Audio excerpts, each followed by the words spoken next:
Alright. Alright. Hi, chat. Good morning. Good morning. Good morning, Lookers. Good morning, ball viewers. Hope you all doing well. Hope you all are doing well. Right. Let's go right into it. Let's get right into it. Ace Attorney Investigations, Case 4. Might as well. Yeah, let's continue. We last left off, we were going to go to the next location, I think, the last location. Lobby 1, I believe, where, the guy and girl were. The defense attorney and detective. I forgot the names. Callisto, you, and something. I think I'm getting it right. Close enough. We'll just continue this. You're fine. You're fine. September 10th, 5:45 p.m. District Court, Defendant Lobby Number 1. What is this incredibly overpowering sweet sense? It smells like flowers. Uncle Ben! Is this it? Huh? Isn't that Detective Bad and Kay over there? It looks like she managed to escape the bailiff. No, that's not quite it. Aw, too bad. But it's so pretty. I think you're still a bit too young to be wearing that. But since you found it, I guess I can let you keep it. Thanks! I'll treasure it always! Those two seem to get along really well. Oh, here. I've got something else for you. Yay! Thank you, Uncle Bad! Uncle Bad, the fuck? Earlier, I ate one of these with gummy. Gummy? Oh, you mean gumshoe. Gummies! He was trying to be nice to me because I was getting in trouble. And then he got in trouble because he liked to protect me. Gummy! I know he didn't kill Daddy. Don't cry. Very many people would be sad if he saw you crying. Not crying?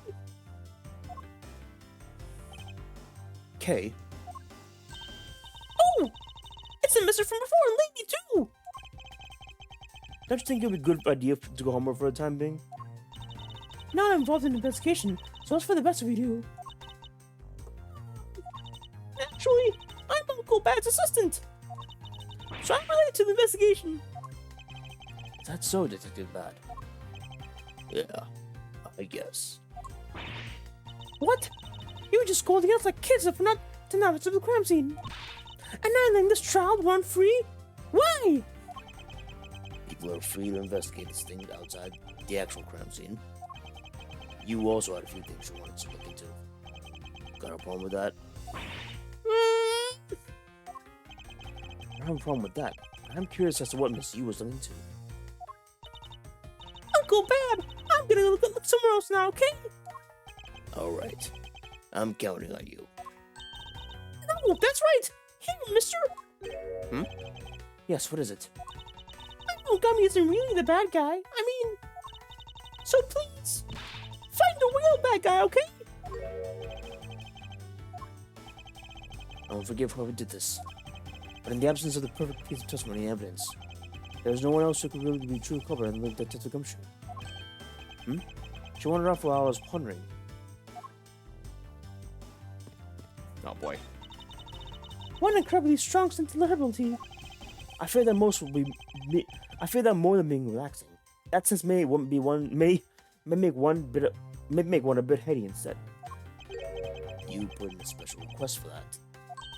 No wonder she's so violent. If she's been drinking this stuff the whole time. Neither woman should be allowed to comment on this particular topic. Ever. Oh my god. Detective Bad, what exactly was Kay searching for? Nothing that concerns you, boy. Oh? And that's supposed to have something to do with Kay? It does, because she's Faraday's daughter. Anyway, hurry up and get to the point. I don't have time to waste. Sounds like he'd rather be left alone. I have something I'd like to confirm with you once again. I don't have anything to say to you. Be that as it may, we still have questions that we need answers to. Now then, first of all, what is the overpowering smell that is permeating this room?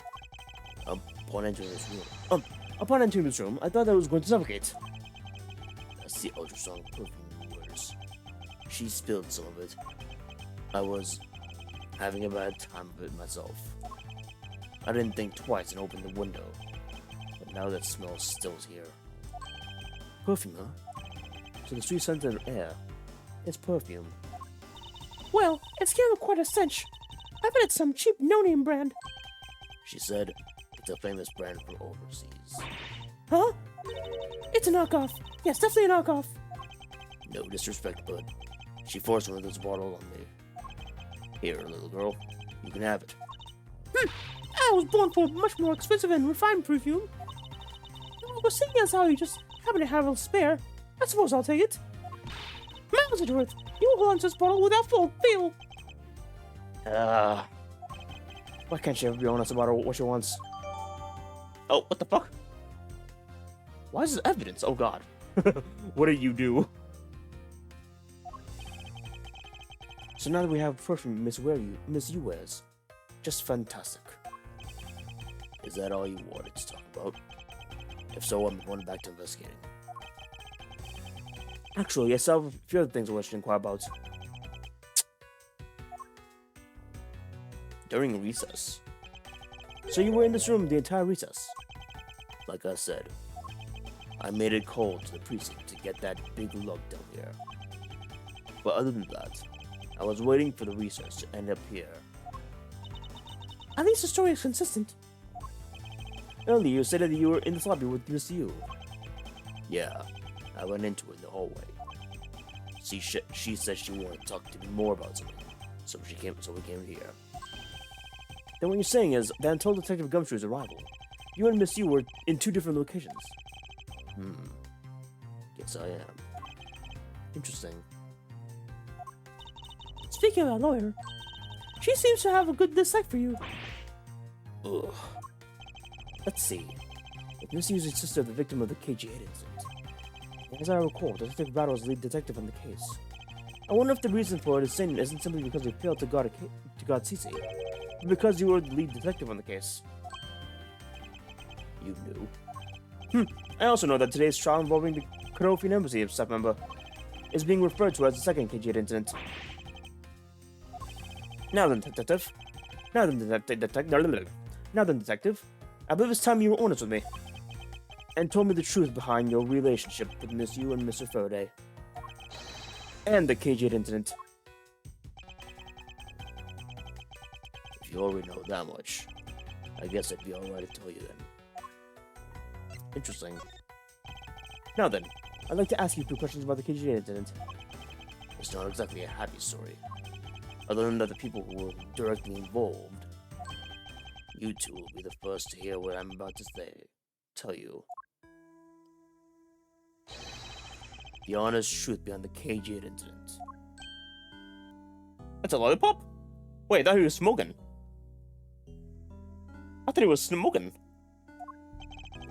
Faraday, you and I, as you already know, we three were involved with the KG8 incident. Faraday and I, we were originally on the trail of a smuggling ring. You mean the smuggling case involving one of the Amano Group's secretaries? That trail was just a front. A facade? Yeah, but the case became tainted. All because a witness who was going to testify about the Amano Group's ties to the smuggling ring, CCU, was killed. Then what became of the secretary who was arrested? His name was Colin Devoray. To be honest, the guy didn't know a thing about the smuggling ring. But he confessed to know about it anyways. Devoray was probably being intimidated by the big boss man. Just another scapegoat. The boss man of the Amano Group. He can't seriously be Mr. Ernest Amano. That can't be right. It's probably just Detective Bad's personal hypothesis. What are you trying to do, suspecting Mr. Amano of being involved with the smuggling? I suppose it would have been quite difficult to secure an acquittal after he confessed. But the man who killed CTU, Manny Koshin, was a completely different person. But since he's already been acquitted for once of murder, Mr. Faraday, how could you have let him go? If I remember correctly, I heard that Mr. Faraday had an important piece of evidence stolen from him. That wasn't Faraday's fault. It was mine. I wasn't vigilant enough. Faraday, Cece. I was supposed to protect them both. Yes, you did mention that as well. How about Detective Bad was supposed to guard our sister? But even I, who was supposed to protect him, fell into the trap. What kind of a trap? The holes in his jacket are a testament to the trap. What? Oh, they were gunned down. You mean you were fired upon? You were shot that many times in one gunfight? No. Only about half of these are from that case. But the reason I continue to wear this jacket is to remind myself of the lessons I learned from the KG8 incident. I see. I couldn't protect CCU, and the suspect who was found not guilty. We had hit a brick wall, as far as the law was concerned. And that's when she came into the courtroom, the victim's sister. That's when I first met Callisto Yu. Relation to you and Faraday.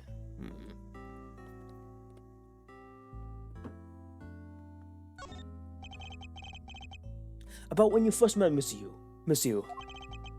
It was on the day the verdict of the KG incident was handed down, was it not?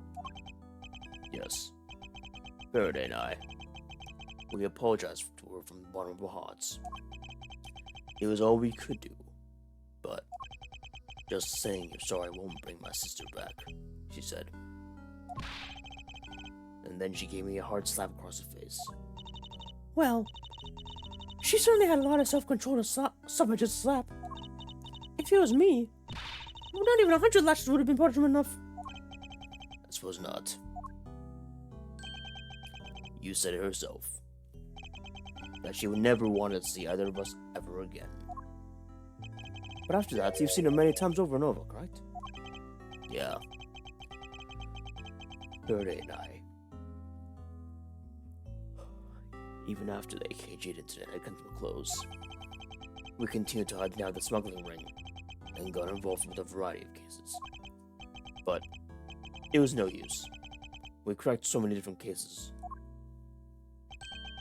But the result was always the same.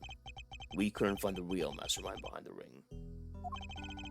Is the ring really that big? Is the ring really that big? It was in the pursuit of the ring that we met you once again.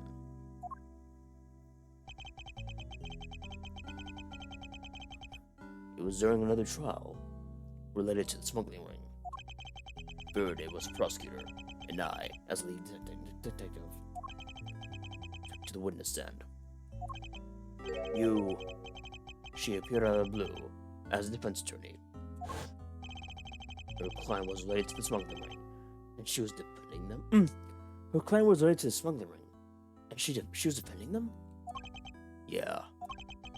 You was pursuing the ring as best as she could. Oh boy. As she could as a lawyer. I think she defended her well for the time, for the same reason. Let me think of it. Miss Yu did say something to the effect. I have my own agenda. I'm still on the hunt for leads regarding the KG incident, alright? And for that, you have not a single qualm about defending a known killer. Don't put words in my mouth. I said no such thing. The only way I had to get close from Israel was to be his lawyer. I had no intention of covering for him, ever. So don't you dare suggest I was going to. It doesn't matter what her reason is. Helping a criminal is just despicable. You're so naive, little girl. I could have stolen this lollipop from you. That's how naive you are. How dare you insult the daughter of Von Karma? Just like us. You felt that she had the limit of what she law could do.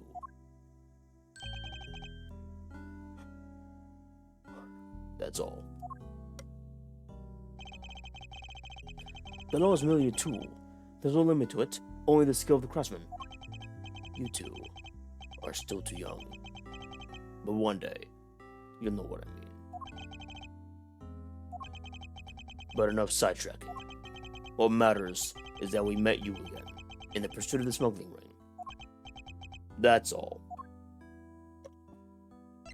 Interesting. Interesting.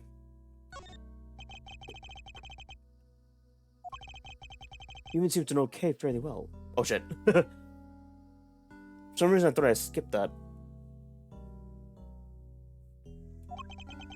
I met him when he was... Oh boy. When he was a rookie prosecutor. Known him ever since. And Kay, I've known her since the day she was born. Faraday and I, we cracked quite a few cases together. But you two seem to have no made no progress at all in the Yatagarasu case. Did we touch enough? Did we touch enough? I only have one thing to say to you. No one knew more about the Yatagarasu than me and Faraday. That's why I was called upon to testify in today's trial. To prove that Rel was not the real Yatagarasu. Which I would have done if he hadn't turned around and accused Faraday. After the accusation, I was asked to testify. But this time, to prove or disprove the accusation. But I guess I won't be doing that either. I sense that there's more to say. I sense that there's more to the statement than meets the eye. Perhaps a little bit more digging into Yatagarasu is necessary. You claim to know much about the Yatagarasu. Would you care to share with it? What you know with me? What you two should be looking for right now is proof of murder's intent towards Faraday and Rel. I agree, which is exactly why I'm asking you about the Yatagarasu. What? The KG8 incident and the second KG8 incident. Both of these cases are tied to the smuggling ring. And in both of the cases, the witness who was to testify who was about to testify about the ring was murdered.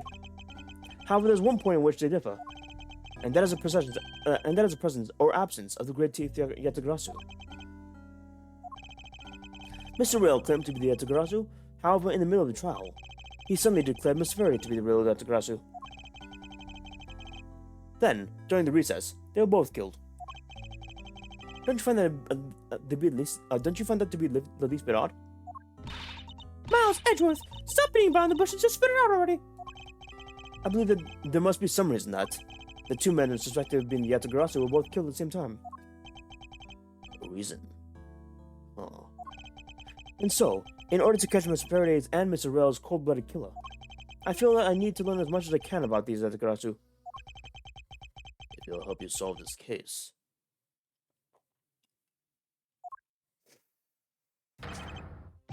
Then I'll tell you. I'll tell you the reason why we never caught the Yatagarasu. What was us setting an ambush for? You must me with you by accident.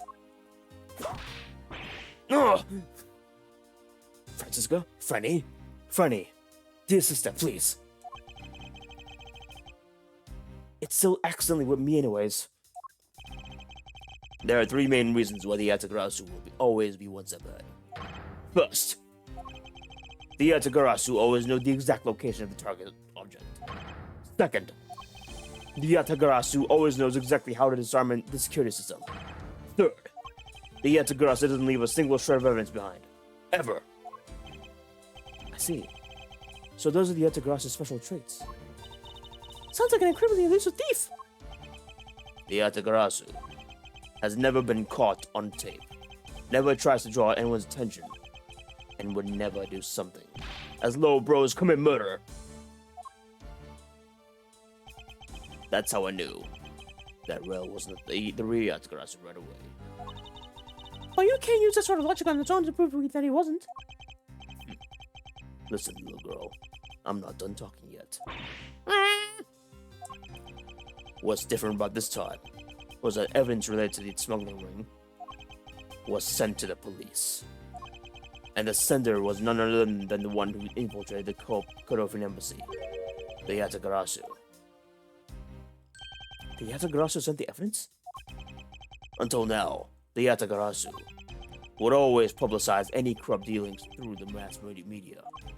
But not this time. The evidence this time was something only Faraday and I, and a select others knew about. In that case, how can you be so sure that it was the Yatagarasu who sent it? That's easy. A special card that only the Yatagarasu uses was attached. That's how I can be so sure. And just what sort of card is it? Here, take a look at this article. Whenever the Yatagarasu wants to publicize something, a white card is sent along with the stolen information. But when we questioned Rel about what was sent along with the white card, Rel had no idea what it was. Ah, Master Detective Bad knew that Mr. Rel was a pony. Thank you very much. I have a much better understanding of the Yatagarasu now.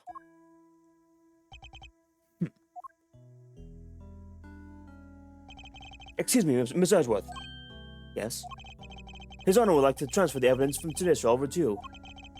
So if you could please head to the courtroom, it'd be much appreciated, sir. Understood. I'll be there right away. I'll be there shortly. Detective Bad, what does the law mean to you? Finding the answer to that question is the only reason I'm still alive. God damn. That's a hard line, actually. I became a prosecutor to find the answer to that question myself.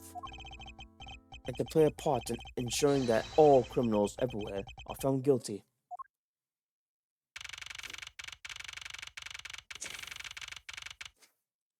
Back-facing judge, oh god. I don't know how I feel about that. That's a scary feeling, actually. Back-facing judge.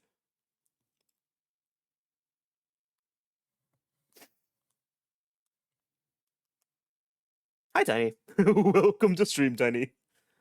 Thank you for the wow. How are you, Tiny? How are you doing?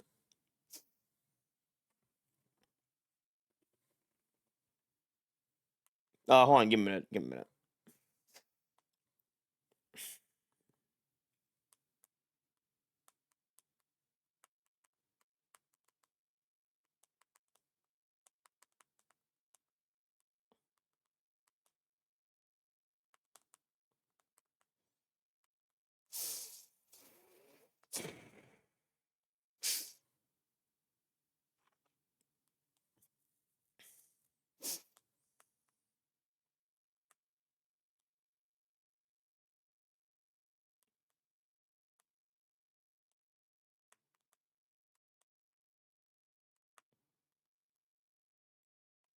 Hold on, give me a minute, chat.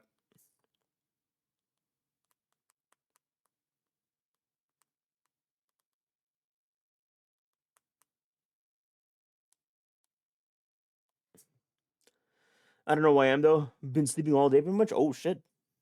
Oh, shit. Hope you're doing well. Hopefully. Hopefully.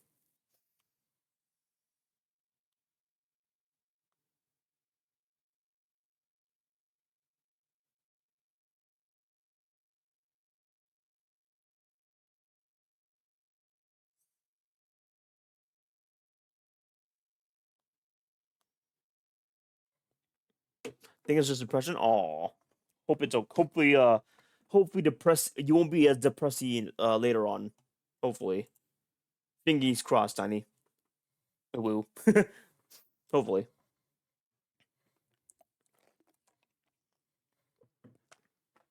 By the way, Tiny, I don't think you will be able to do so, but like, I figured I'd let you know.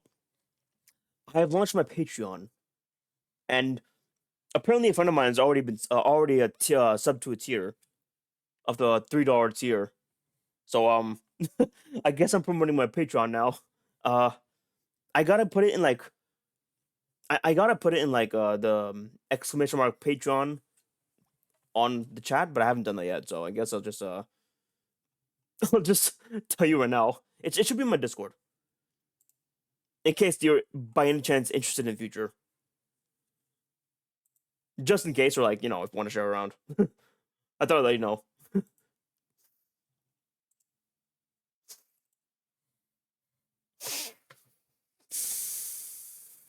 Okay. It's like $3 is fine. Oh, well, I'm only doing. I'm not sure. I'm not sure who's gonna sub for sure, but it's so far only $3 and $5. $3 for the regular stuff, like with a black and white character sketch for like a character you want drawn, and then you'll get to see all my whips more than usual than I usually like show off, and then the $5 tier is for NSFW stuff. I figured I might as well incentivize at least. But yeah, there's only 2 tiers. Only 2 tiers for now. I don't know who's actually gonna sub. I've already got one friend that subbed on there, so I'm pretty happy actually. Only if you want, of course. I thought you'd know. I thought I'd let you know at least. You know, let me do that right now. Actually, let me do that right now. Actually, hold on a minute. I'll let this music play for a bit. I did put it in my announcements channel on my Discord, so if you want to see the link now before I put in the Nightbot, might as well.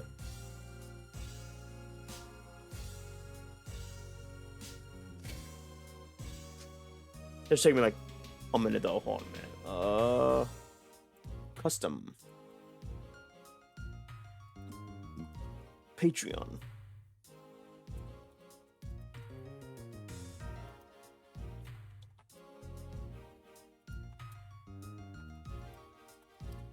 Or here. Thank art. Any support is always appreciated.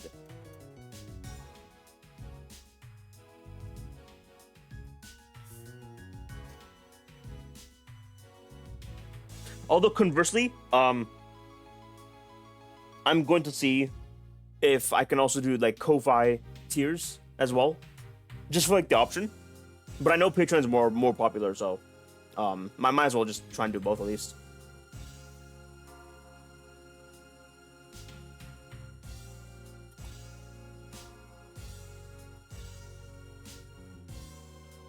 Okay, should be fine. I think it should be fine now. There we go. Yeah, okay. I probably should put that in the stream channel, actually. I'll configure the Ko-Fi stuff later on. Because I only have like 37, 35, 37, 38 followers on Ko-Fi. I gotta promote them more also. Ugh. Anyways, just I thought I'd let you know. I thought I'd let you know. Oh, it's you, Mr. Edgeworth. It appears that Hazana is still a bit dispirited. For the first time today, I experienced what it's like to stand at the witness stand. I now have a greater appreciation for just how hard it is to give testimony. This guy. Fucking judge. Well, there's no reason for you to be all depressed about it, Your Honor. As a judge, no one expects you to think about anything other than the verdict. Francisca, there's no need to further depress his honor. But I'm not trying to, Miles. Your Honor. Your Honor? I've come to collect the evidence that was to be transferred to me. Your Honor? Your Honor? The evidence? Your Honor! Oh! You! Yes, how can I help you? Jesus Christ, Your Honor. Get a grip already. It's not that hard. It's not that big of a deal. I'd like to collect the evidence now, sir. Your Honor, Do you think you can stay focused long enough at least to do your job? Yes, I'm sorry. And I won't, and I would, except the defense attorney has yet to arrive. She's busy with the investigation. So let's keep this brief, shall we? Very well. In that case, please confirm all of the pieces of evidence that's present. Furthermore, the evidence I was using in the murder of Miss Verde and Mr. Rells are also included, so please go ahead and use them to investigation into the case. Understood, Your Honor. The pieces of evidence I were to use in the murder of those two men. This could be a very good chance for you to find the leads going the case. And maybe something even something that will finally lead me to the truth. Let me place all the evidence over there at the prosecutor's bench for you. I see. Thank you very much. I will go and confirm that they're all accountable. What is this though? Evidence I misused, but it is just sitting on the same table. You know you can't just walk off with it, right? Of course I do. Miss Yu must have been caught off guard by a crown-settling accusation. I wonder how she would have defended Mr. Rellin in that case if he was still alive. Can I just? Oh yeah. So this is the evidence related to today's Cadopian Embassy trial from Mr. Verde's bag. You mean the evidence bag that was on the table in lobby number 2, right? Yes. Finally, we can now take a look at the evidence itself, and not just data about them. Let's be sure to thoroughly examine them while we have the time. Agreed. I want to take a good look at all the evidence from the embassy murder too. And why is that? Because I don't fully understand what today's trial was about. Franny, what do you mean? We've been here for 3 hours, 5 hours. What the fuck do you mean I don't know what this is about? Franny, what the fuck do you mean? Don't point your crap at me just because you don't know something. And don't you try to order me around just because your papa's tortured today. I see someone's so sorry about not being picked by Mr. Von Karma. It's also real to see the knife up close. So, we have the knife, the gun, an envelope. And what's this organizer doing here? Oh, that's right. I completely forgot to tell you. About what, Your Honor? They found Miss Verde's personal organizer inside the evidence bag of his. Detective Bad requested to be passed along to you. He said it will help the investigation. Detective Bad said that. What a strange stroke of luck. Well, never look to give horse in the mouth. We might as well flip through it too. I won't rest until I inspect every suspicious looking nook and cranny. Okay, gun first. Gun.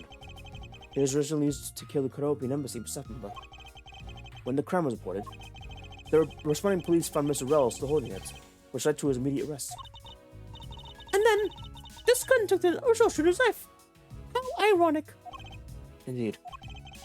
There doesn't seem to be anything else we could learn from this piece of evidence. I took a quick look around. I took a quick look through the documents before the trial started. Well, I wasn't even afforded the opportunity to skim it. I suppose I should explain to you then. Yes, you should. Perfectly, and in its entirety, if you please. On the night of September 8th, an embassy staff member was killed in front of the embassy. The staff member died of shock due to being shot in the heart. Mackerel, I guess, was brought in the night as a subject and thoroughly questioned because of murder weapons found on him, for which he was arrested on the spot. A simpleton of a man that he was. Perhaps he was, for the weapon wasn't the only incriminating evidence we had. Mr. Rowe was caught on the act on film by a security camera. He was an even bigger simpleton than I thought. I can't believe he didn't know a security camera. The Cadopian Embassy security system is supposedly very well designed. He may have simply not been aware that there was a camera in that area. So, have you seen the contents with the video for yourself? Yes, the surveillance video that the security camera took was played during the trial by Miss Faraday. You can clearly identify Miss Rowe on it. Even the sound of the gunshot was crystal clear. So the footage included sound too, huh? I don't think I've ever want to see the moment of someone's death in real life. Me neither.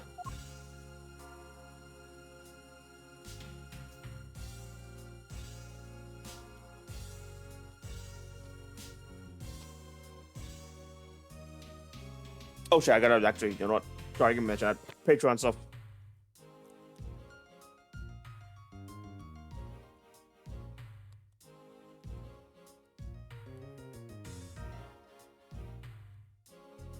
Give me a minute, chat.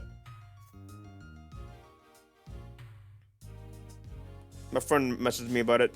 Not you, Tiny.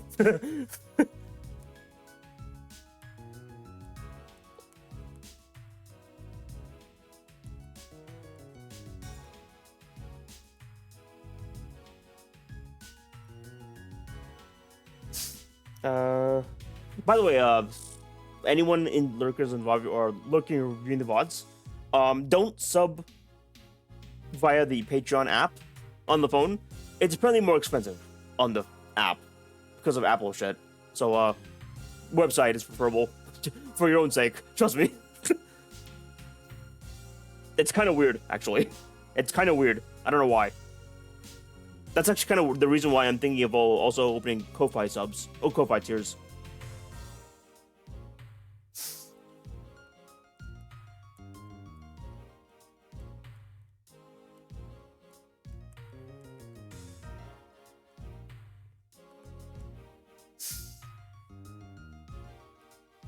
Okay. Okay. Back to the game. What's the organizer? Mr. Faraday's organizer. It appears he was in the habit of using it. It looks like he wrote in his strategy for getting Mr. Rell convicted down here. I've collected the evidence I need to prove that Rell was killer. Between the handgun Rell had on him when he was arrested, and the security I should be able to prove that he was one. It appears that Mr. Faraday honestly believed that Mr. Rell was killing the case. The sound of the handgun going off was recorded by superb clarity on the surveillance camera. As evidence I can use to prove that Rell is not the real Yatagarasu. It would also appear that he had proof that Mr. Rell was not the Yatagarasu. No matter how he may try to play it, as long as I keep the key. Yatagarasu's key? What the hell is the Yatagarasu's key? Huh. Interesting. Huh. And he apparently also had a very definitive piece of evidence. Hope this will finally bring him to an end. Yes, I believe that Miss Faraday was well prepared to discredit any claim Miss Rella may have been made about the real Yatagarasu. And he had a way to prove that Mr. Rella was the guilty party in the embassy murder. This organizer is a straight clue from Mr. Faraday. I have to take my time and give you a thorough read later on.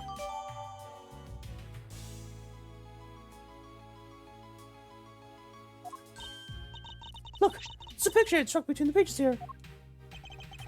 It also appears to be a key. That's gotta be the Yatagarasu's key, but it's not in the evidence with us. So I guess he was killed for this, and whoever killed him sold us the key. That's gotta be the only reason.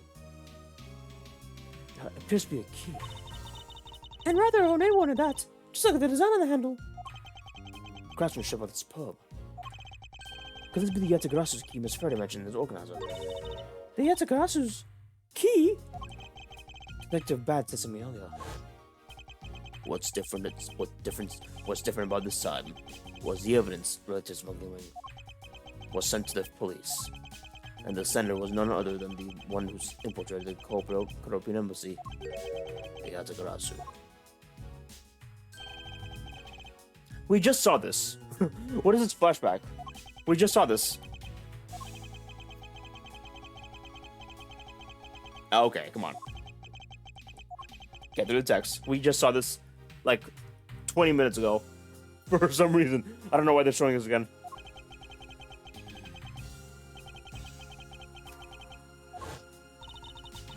Mr. Faraday must have been trying to keep his secret safe. As a prosecutor on both the Yatagarasu and its smuggling ring cases, that's to be expected. Oh, it's an evidence thing. Okay.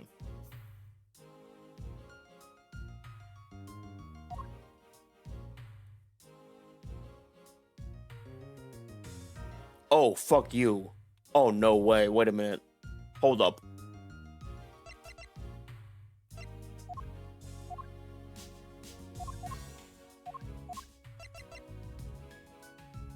Oh, fuck you.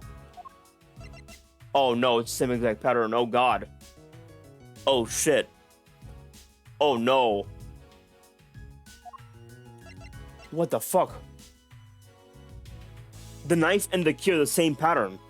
Is that the key? Does it turn into the key? Oh my god. Oh shit. That's weird actually. Why is it the key? Why would it be a knife? That's, oh my god, it's weird.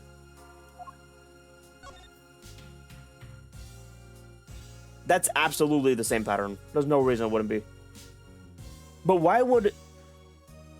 Because the outside of the key is the inside of this thing. So I guess it transforms into a knife. I wish we had the real thing. I wish we could examine this. It's a knife that was used by Kim's Faraday. Who would have thought that such a beautiful piece of art could be used for such a cruel act? It's never crossed your mind to be used, the user writing craft for wrong purpose. That's funny. That's odd. What is it? Mr. Faraday didn't mention anything about a knife in the organizer. That certainly is odd.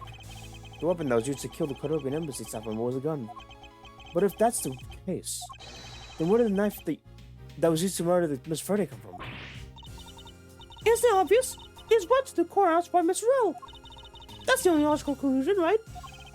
No, because it's not as easy to smuggle a weapon like in here. Every person who enters the courthouse doors is checked thoroughly for contraband.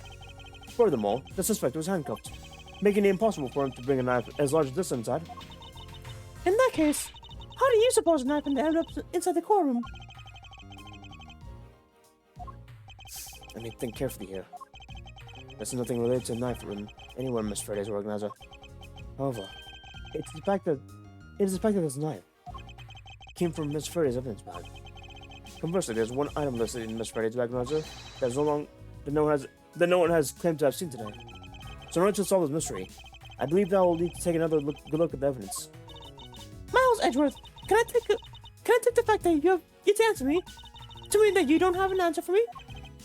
Actually, I do know the answer, Francisca. What? What is it?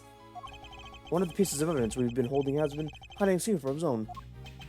And it was through this piece of evidence that the knife was brought into the courthouse. It's gotta be this thing. Take that! There's no reason it wouldn't be. This is the Grassus key Miss Faraday mentions in his organizer.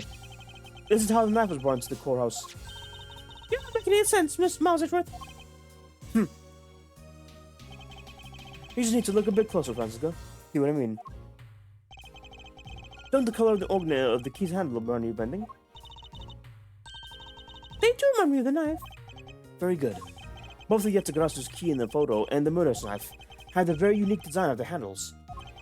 Furthermore, even though Miss Faraday mentions the Grassus key, the only object we found at the crime scene was a knife. You don't seriously mean to say that? It appears that you've finally caught up. And yes, I do mean to say that these two pieces are in fact one and the same. That's impossible! Even if that's what you believe, we should still investigate this possibility. Now then, let's examine the knife in a little more detail. Oh, thank God. I need the button. Ah, there we go. There we go, okay. That's weird. Okay. I thought it'd be like turning it around, but no, it's like flipping over. Like from the inside out, technically. I can't believe it turned into a key! To think that there's such a trick to this thing! So the weapon used to kill Miss Faraday was actually the key to the Atagrasu soul. This piece of information is more critical than anything we've learned up to now. Frankly, I'm shocked! Mr. Faraday only mentioned the key aspect of this piece of evidence in the organizer. It's possible that even he had no idea that the key was holding a knife blade inside. But if that's true, then only someone who knew about the key to knife trick could have killed Mr. Faraday. Even among law enforcement, this key was top secret. We're looking for someone who knew even more about the key than even Mr. Faraday. Meaning that the only person who could be is the only one who sent the key in the first place. the great Yatagarasu. Then maybe Mr. L was the real Yatagarasu, and he was the one who killed Miss Faraday. Isn't there one possible scenario? No, not really. Especially since Mr. Faraday was absolutely convinced that Mr. Ro was not the Yatagarasu. Besides, as Detective Bat said earlier. Oh god, this fucking thing again. What the hell? We just read this like 20 minutes ago. What the hell? I see. Alright then. I guess the person who knows the trick about the bandit's key is someone else. And that person is really Yatagarasu. It seems that this key is truly the key to solving this case. Oh. Wait. That's odd. We're short one piece of evidence. And the piece that's missing is the surveillance video that's played in court. The surveillance video? Okay. It's two pieces of evidence? What the hell? I thought they were the same thing. I thought they're consolidated. I guess not. I guess it's too early of a game. Too early of a game to do that, really. They haven't started really consolidating evidence until, like, Ace 75. The surveillance video? How could a piece of evidence just disappear? Where did it go? The video showing the moment in which Mr. Bell committed the murder. Where could it have gone, indeed? Are you done with your inspection of the evidence? Yes, I'm finished. However, Your Honor, I'm missing a piece of evidence of prosecutorial evidence. Your Honor, were you derelicting your duties? Were you derelicting your duties? What? No! I dare say I dare not neglect my duties. What do you take me for? No, Your Honor. The most important piece of evidence in today's trial, the surveillance video, isn't among the evidence you let out for me. But I brought Miss Faraday's whole bag with me from the crime scene. Maybe the tape is still somewhere at the crime scene. There's something wrong here. Something about this missing piece of evidence. It would appear that for me to find the answers I seek, I'll have to pay another visit to the scene of the crime. Defendant Levy number 2. Holy shit, wait a minute. Holy shit, it's this guy. Wow. Wow. Welcome back. Shenlong, I think his name is. Hold on a minute, Jack. Give me a minute. I gotta close my window real quick. Ugh, sorry. It'll take a minute. Sorry.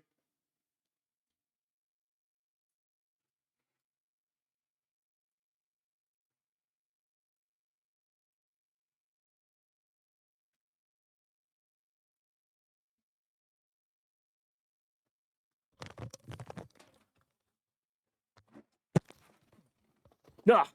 Sorry about that shot. Off topic, but tell me about a sad Easter egg in Amaranth. A sad Easter egg in Amaranth? What's this about? What is the Easter egg? I'm curious. I am curious.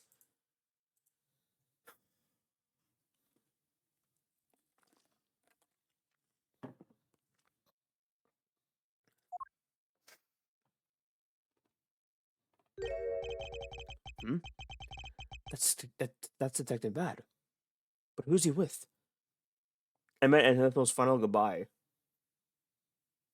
Oh, the final piece of dialogue between them when Amaranth was succumbed to the final days.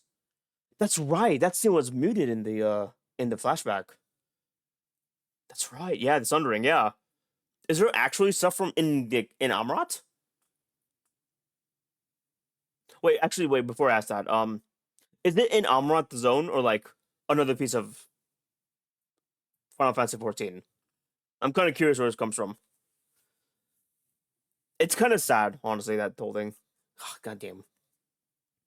In Amaranth itself? Oh shit. It must have been added after that then. It must have been added for Endwalker then. Sheesh. What's the Easter egg?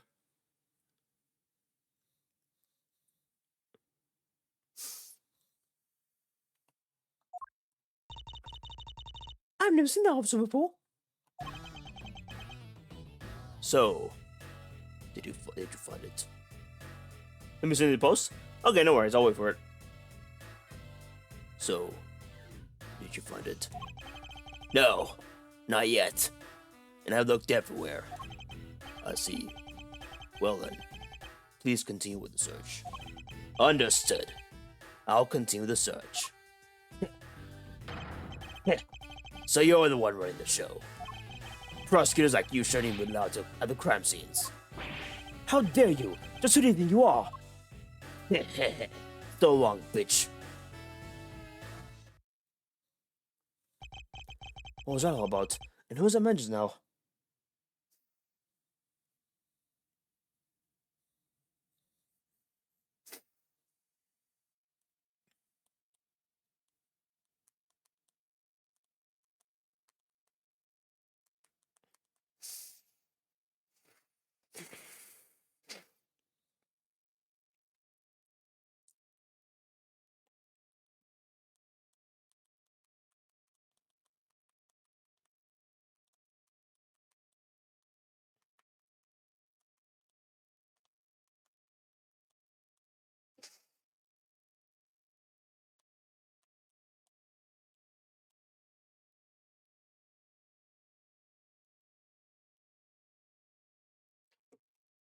Let me see this real quick. This post from Tiny.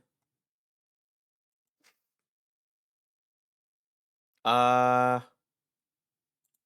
it's a whole ass post. Shit. God damn it. Let me just bring up Firefox real quick. Let me bring up Firefox real quick.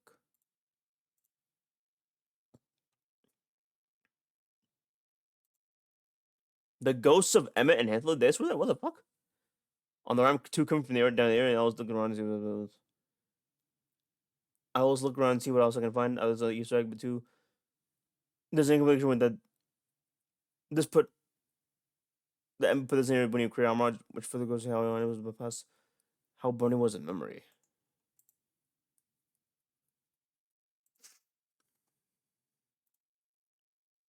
What the hell? Huh. Interesting. That's kind of weird because, like, that's not the place they were at in the final days that we saw in the Venus vision. That's interesting, though, but I wonder. Interesting. Yeah, I know. I wonder if that's actually Emmett and Hilareos, because they didn't really actually say names. But there could just be like two other NPCs that kind of like similar like them. Although I guess Emmett wouldn't have known the exact location at that point. I guess it's possible. What was all that about now? And who's that manager now? Whoever it was, I've never seen a more impudent officer in my life.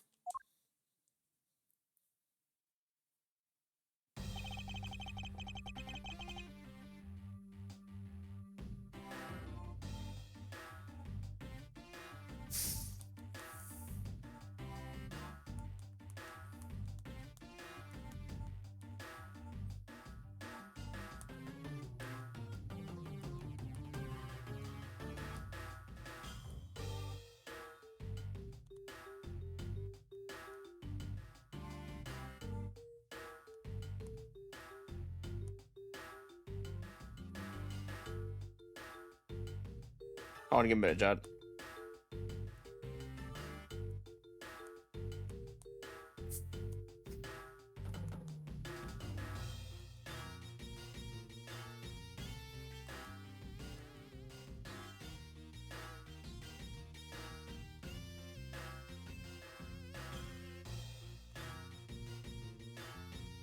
Okay.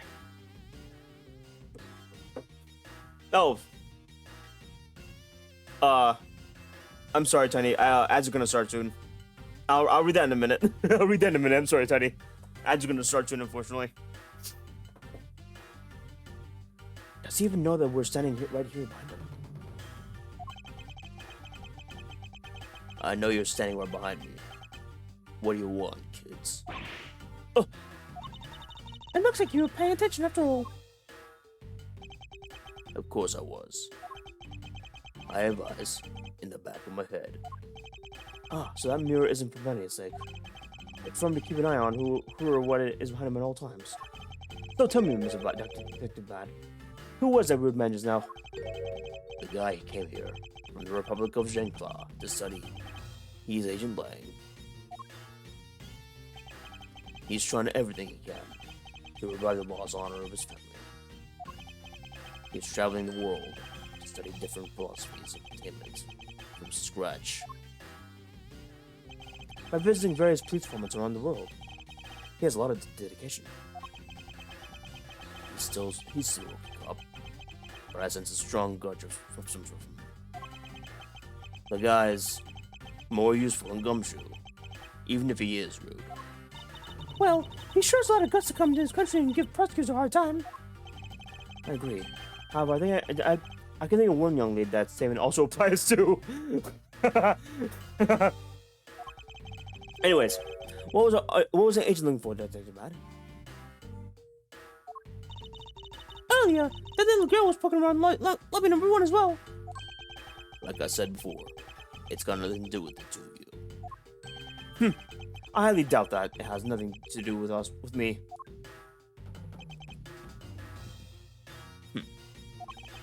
Fine.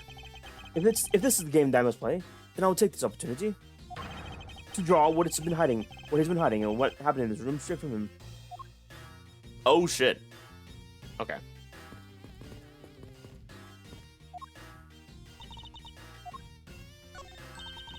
It looks like Detective Bad is searching for something.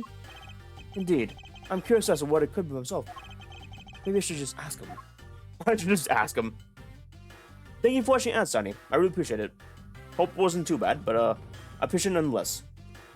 Emma's memories were fuzzy because even though he remembered Azam's name, he couldn't remember face to voice them either. That's true, yeah. Yeah, after like a millennia of living, I wouldn't be surprised if he just forgot where he had the conversation with Hitlernaeus. That's pretty valid, honestly. I wonder. Oh man. I know they're technically in the Ethereal Sea now, but I kind of wonder if we can see them again in the future somehow.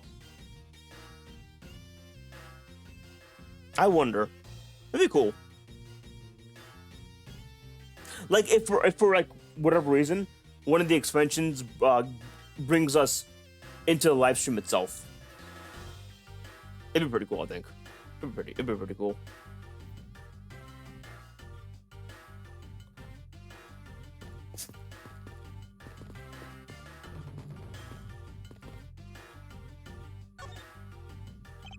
Earlier, you were in lobby number 1, and now you're here in lobby number 2.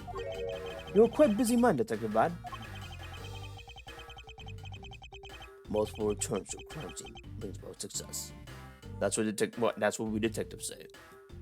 Main question is working during the Ethereal Sea. Might be a chance we could. It'd be nice. It'd be nice. I think we all kind of miss Emma and Hitlernaeus. Even though we saw them in Endwalker. It'd be nice. They are fan favorites, yeah. Although, after Dawn Trail, I would prefer them having an actual explanation to it, as opposed to just appearing for no reason. I mean, I'm not naming names, but there are characters that have been doing that in Dawn Trail.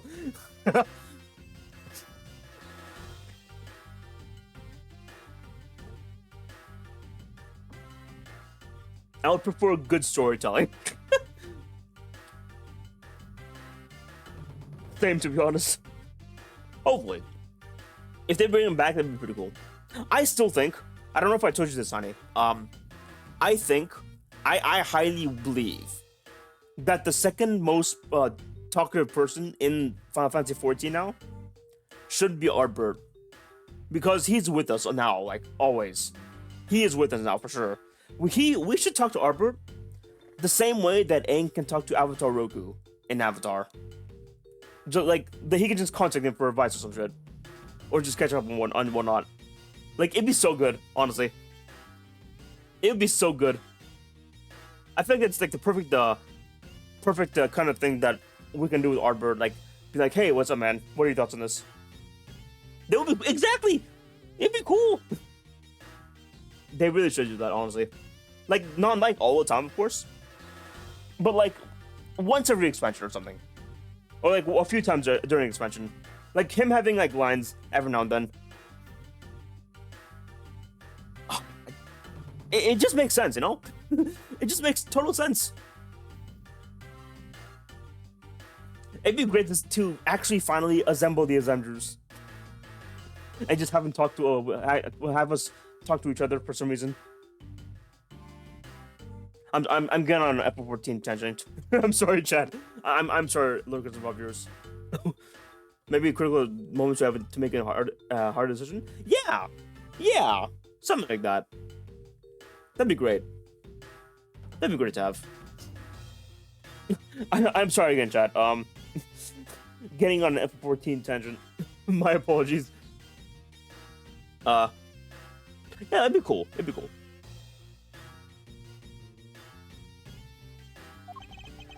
Sorry, it's okay. It's okay. I get it. We got Final Fantasy 14 brain rot. It's fine. I just don't want to like. This is not an F14 stream. That's why, you know. Like, I don't want to like spoil anyone that isn't playing F14, or like spoil anyone that is partway through for F14, and is just watching Age Attorney for like Age Attorney stuff. You know. I don't want to do that. It feels weird. I see. In that case, you wouldn't mind if I asked about what happened again, correct? I don't have anything left to say to you, boy. Boy, you'll see. I will draw my answer from you, one way or another. Would it kill you to help us leave a tiny bit in our investigation? I gave Fairy's notebook to the judge earlier. That's hope enough, don't you think? Aww. Please, we're asking you for a bit more of your cooperation. Don't push me, kid. I'd like to ask once again about what happened around here at the time of the crime.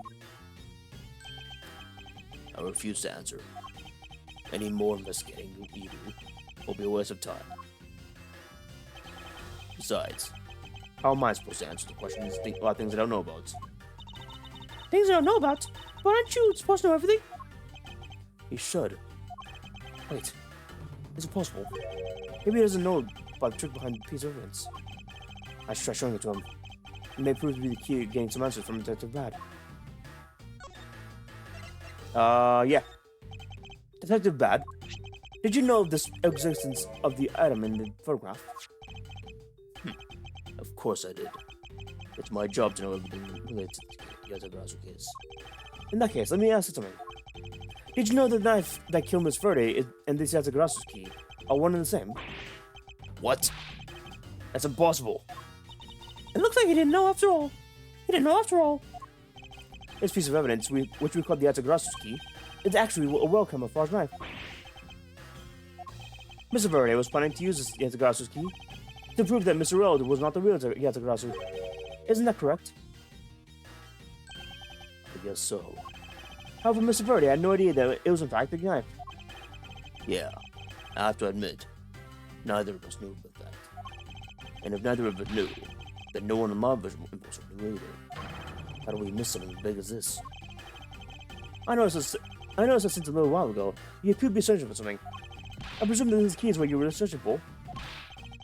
Yeah, that's right. And why were you searching for it? Because I promised Verde. I promised that I'd protect that key with my life. But after he was killed, the key disappeared from Verde's evidence bag.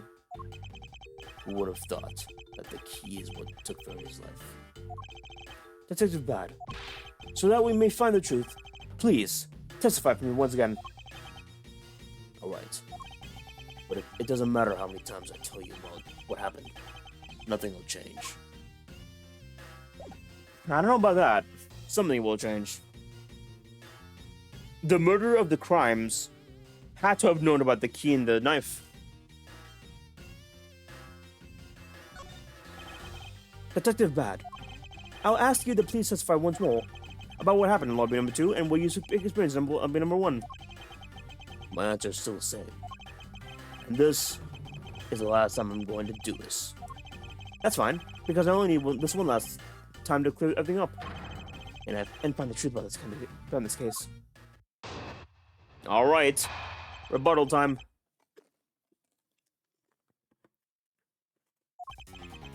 I was in lobby number 1, talking with Mr. Yu. We were talking about so many trivial things. I heard the gunshot right before the trial was about to reconvene. When we heard about it, you and I immediately dashed out into the hallway together. I saw Gumshoe goofing around there, and then we all ran to lobby number 2. It sounds like the exact same story to us before. Indeed. However, I feel we have yet to draw out all the information we can. Rebuttal time. Hold it! What did Miss Yu chose number one? Answer me. Who knows? She just said she had something she wanted to talk to me about. And we walked into lobby number 1 together. That's all.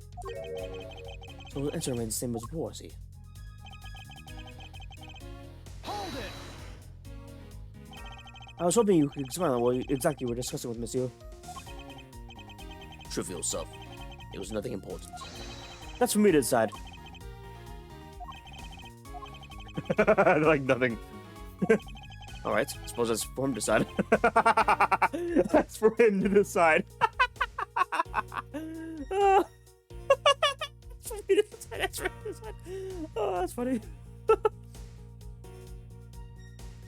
Moving on then. Hold it! Until you heard the gunshot, did you notice anything else out of ordinary? I didn't hear any other strange sounds until that gunshot. If the gunshot Detective Badho was really the one from the murder, that would give the other piece of evidence an entirely different meaning. I asked you to please amend your testimony with that testimony just now. Sure. I didn't hear any other strange sounds until that gunshot.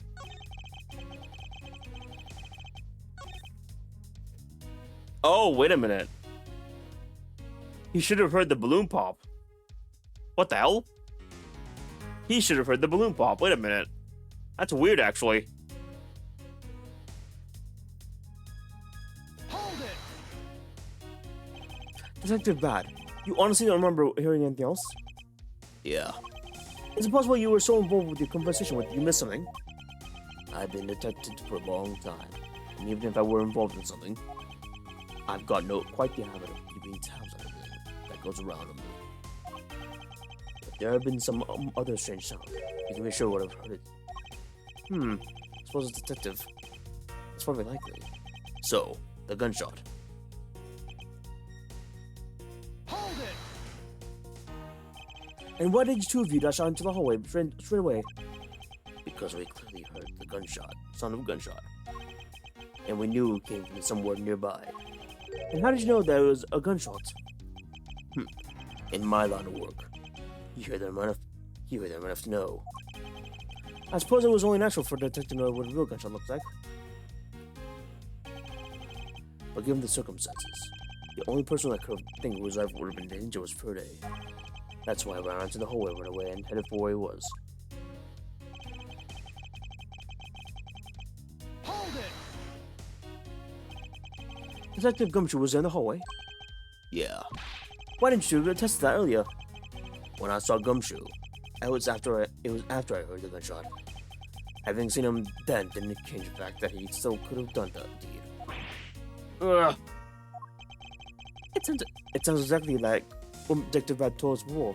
However, Is there something in particular we should be asking the detective about? it just might be. No one knew that the knife was actually the Yatagashi's key.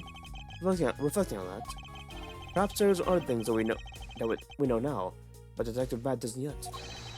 Yes, that should be my angle of attack. Okay, time to present the balloon. Objection! Detective Bad, does this balloon fragment remind you of anything? It's the same color as the one Kay was holding. Oh, so you knew about the gold balloon?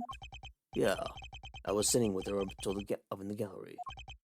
During the recess, just before we split up, I filled that balloon up for her. Well, as you may have already surmised, this piece did indeed come from Kay's balloon. So, what's the balloon? I wonder if you might remember hearing this balloon pop at some point. What are you getting at? This fragment was found in the hallway, right in front of lobby number 2.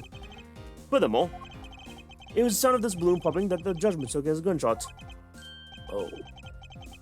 So the sound that the judge heard was not an actual gunshot.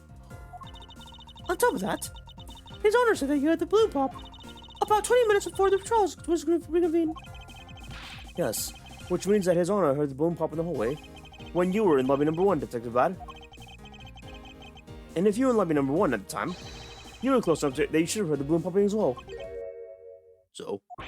Well, don't give me that so! We just proved that there's a flaw in testimony. The crackling of the truth is louder than the sound of your sweet naivete cracking.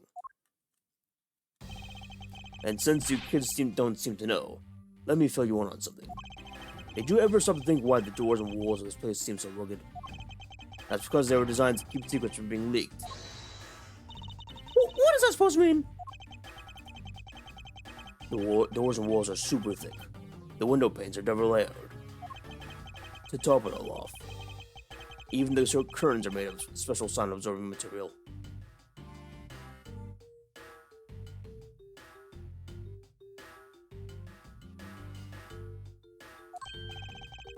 Then, you mean... Since I was shut up in lobby number 1, there was no way I could have heard that gunshot. No! Yeah. I knew that's what I was going to say. Then that means the script face testimony is completely useless. If the rooms are soundproof, then of course you wouldn't hear a sound of a struggle. No. That's also why it's only natural that I didn't hear the balloon popping. Now do you get it, kids? Miles, I thought we were supposed to be the ones who were finding flaws in his logic. Not the other way around. The other way around? It's impossible to hear the sound of the balloon popping up if we were in lobby number 1.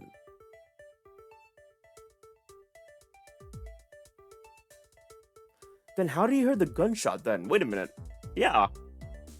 How did you hear the gunshot? What the fuck? That's weird. Wait a minute. He should have heard the gunshot then. Wait a minute. That's actually weird. Wait a minute. Hold up. Then the other thing's weird. However, if we examine the situation in reverse, a person standing in the hallway should not be able to hear the real gunshot either. And yet, Detective Gumshoe claims to have heard it while he was standing in the hallway. Detective Bad, if that's the case, how exactly did you hear the gunshot? What do you mean, how? I just did. It would appear that you have yet to realize a contradiction in your own words. Oh? How so? If the rooms are soundproof as you say they are, then how did you hear the sound of a gunshot enter your ears? I see what you mean. I guess I'm more out of it for various murder than I thought. Which means what exactly, Miles? In the end, what does it all boil down to? It boils down to this. There must be a reason as to how Detective Bad and Gunshot heard a gunshot that they really couldn't have. It looks like we need to examine the state of the crime scene again, huh? Save the crime scene? Wait, can it be?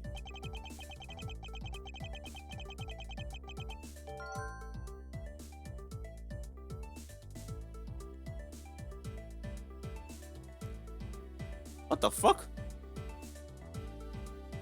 Wait.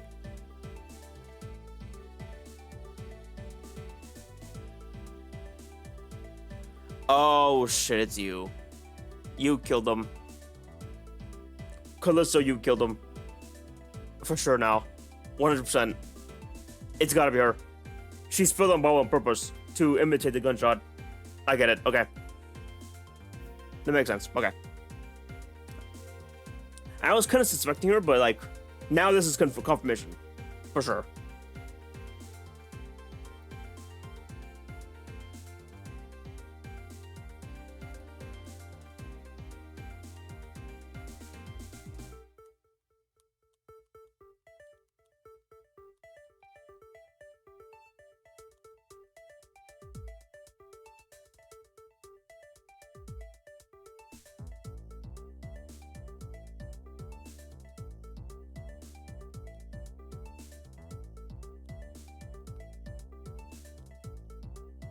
Oh, give me a shot.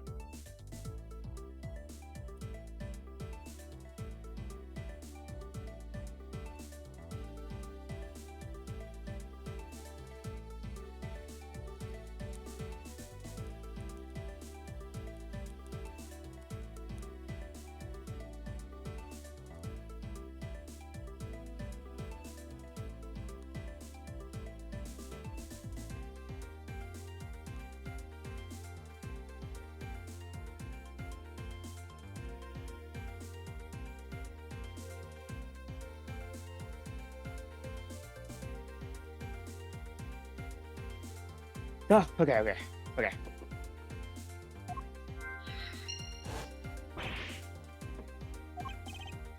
Ugh, it's way too noisy.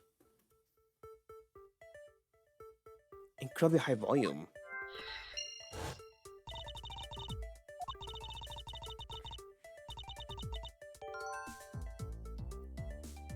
Surveillance video.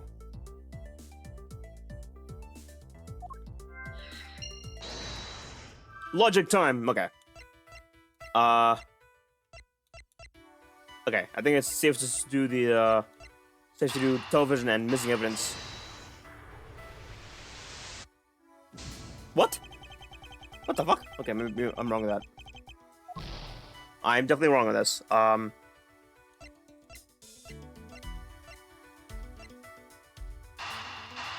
It's gotta be this at least.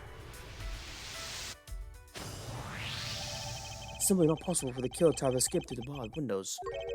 And yet, the fragments of the perfume managed to escape from independent lobby number 1. Oh! Oh, the windows are open. Windows are open, so not only can you smell it, you can also hear it from... Oh, shit. You can hear what happened from the other side because of the open windows. Okay. And the other place was open as well. Okay. All the windows were open. Okay. The windows were open. That explains how they heard the gunshot, at least. Or at least something similar to a gunshot. And yet the fragrance of a perfume managed to escape defendant number 1. Of course, incorporeal things can move freely through the open and barred windows.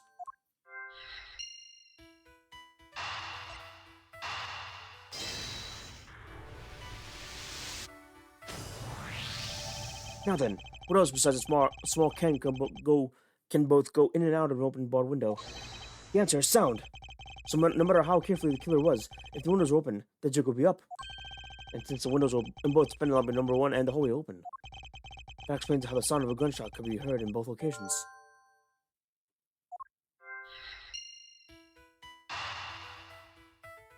Oh, what the fuck? Oh, no. Oh, shit. That's why. Okay.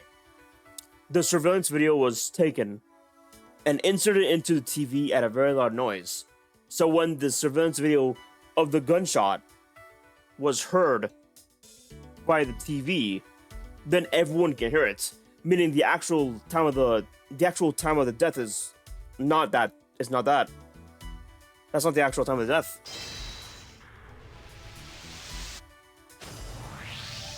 The missing piece of evidence is a video. It shows a moment in which Mr. Rowe killed the embassy staff member. The sound of the gunshot quite impressionable on me when he played in the trial. Video should have been returned to the predator of evidence back for recess and brought back here. If it disappeared after the time, then it's possible that the tape is still here in this room. Eureka! The evidence that the missing evidence created for me. It's a gunshot sound that no one should have been able to hear in the first place. Francisca, what are you... Miles, what are you thinking? Stop wasting time and thinking, and let's get started looking again. it's not a waste of time to think, for I figured out where we should look. And where would that be? I believe we should examine the television. The TV. Well, you kids have fun. Go ahead and examine whatever you like. I want rush to follow inspect every suspicious looking cranny. It's a video player, and there seems to be a videotape inside. It looks like it. The tape must have stopped on its own, reaching the end. Tape. Could it not be the missing surveillance tape? I suppose, but... Detective Bad, would it be alright if I verify the contents of the video? Sure. Knock yourselves out. Alright then. Let's rewind this and see what we have. If I remember correctly, the footage of Will killing embassy staff member should be at about 30-minute mark from the start of the tape. Understood. That should be about right. Now then, let's see. This is the footage of Miss Roll shooting the embassy staff member. I knew it. The missing piece of evidence, the surveillance video, was here all along. The sound. What's the meaning of this? It appears that Detective Bada figured out the true source of the gunshot he heard. With this, I think we figured out the trick behind this double murder. Do you mean that you figured it all out then? Yes. All I have to do now is show what the gunshot Detective Bad and Gumshoe heard was, and through where they heard it from. Fine! In that case, show me what you deduced. Now show what the gunshot Detective Bad and Gumshoe heard.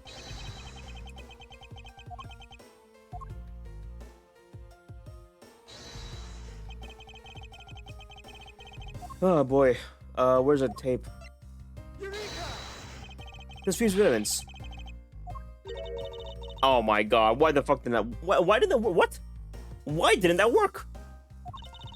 Maybe I gotta present the bars of the window? Maybe the windows.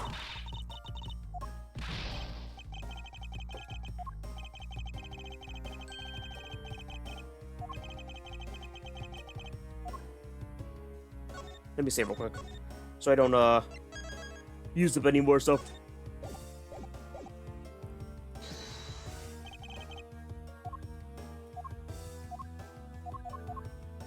Oh.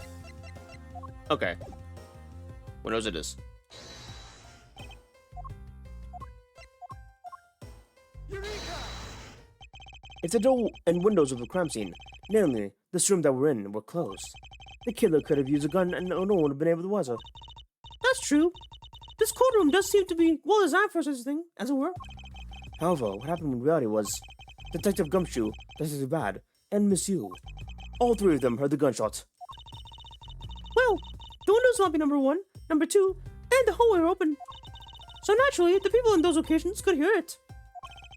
Ah, but then why would the criminal open the window in the first place? To allow the gunshot to be heard, I suppose. Correct. That's the only logical conclusion we can draw from this.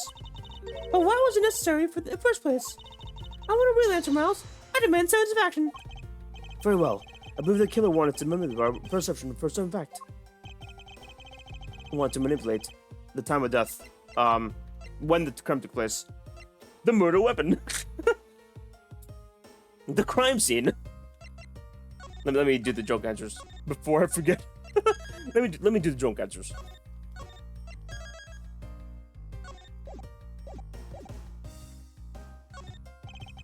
The killer wanted to manipulate our thoughts regarding the real crime scene.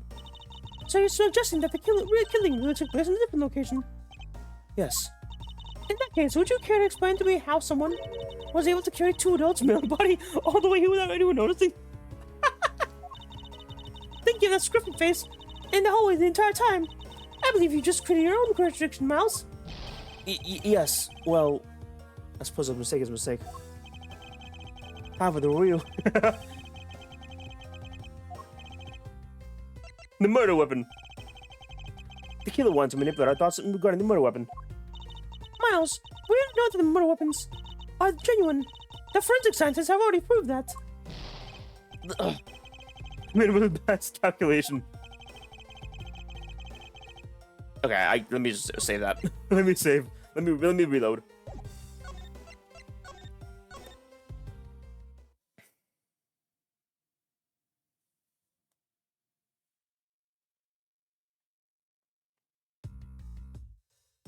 When the crime took place, the killer wanted to fabricate the time of death to their precise wishes, and they used a gunshot in their surveillance video to do so. So that's why the tape was left running. You mean, the gunshot I heard was from this video? Yes, which means that the murders really occurred at an earlier time than we thought. It must have been during the recess, but before Detective Gumshoe was on guard duty. Someone who has no alibi for the time period, and planned this crime in advance. That person is really the killer. It's gotta be you.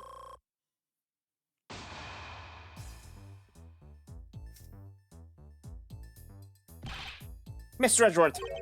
Yes, what is it? Miss Yu is asking for you. She's in the courtroom. She said that she's in it for the murder, but that she wants to clarify something. It looks like Miss Yu is still investigating something. Understood. Please tell her that I will be right over. I'll come along. I want to hear what she has to say. It would appear that the good time has come to uncover the truth.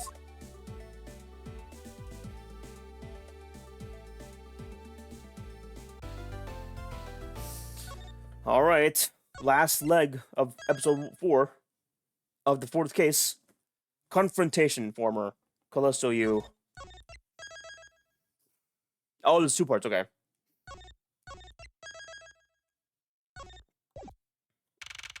September 10th, 6:15 p.m.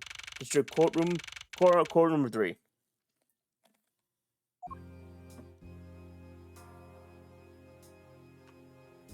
Ah, I need water. Hi, Kay. Kay, what are you doing here? Oh, hello, mister. I'm still investigating. Hey, Stratos. Welcome to stream. Welcome, welcome. I am not playing Zelda, I know, but I want to play this. Honestly, I wanted to kind of do this. Hope you're doing well, though. Hopefully you're doing well. How's your night been so far? Hopefully good. But the object you're looking for has already... Okay. Don't mind him. Please continue with the investigation.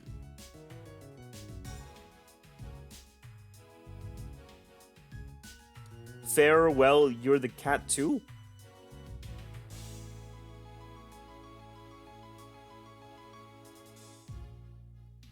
That's either a typo or I'm missing a joke. I don't really know which one it is, honestly.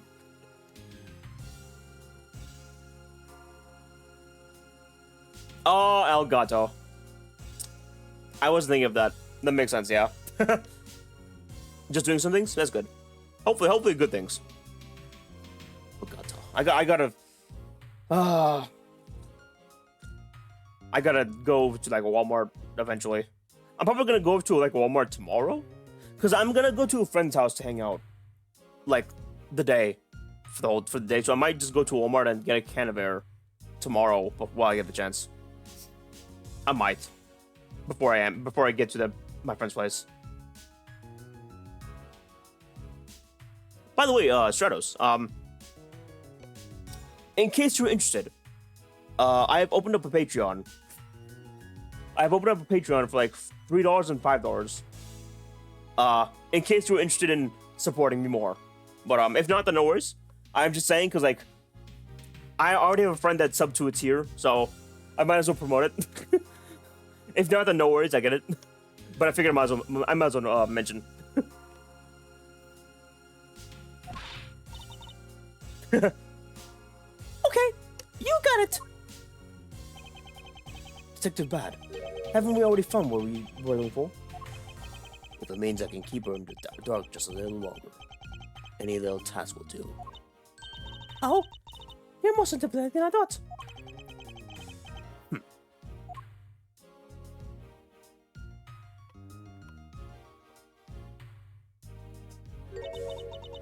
I've been waiting for you, Edgeworth.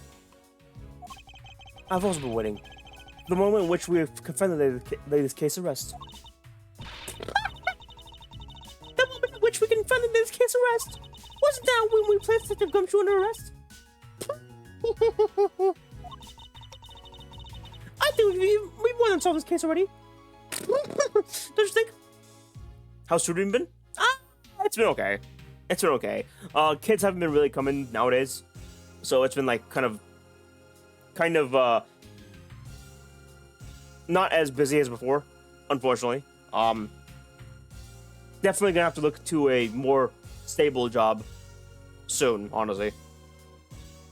I don't know what, but something. Goddamn, I need money.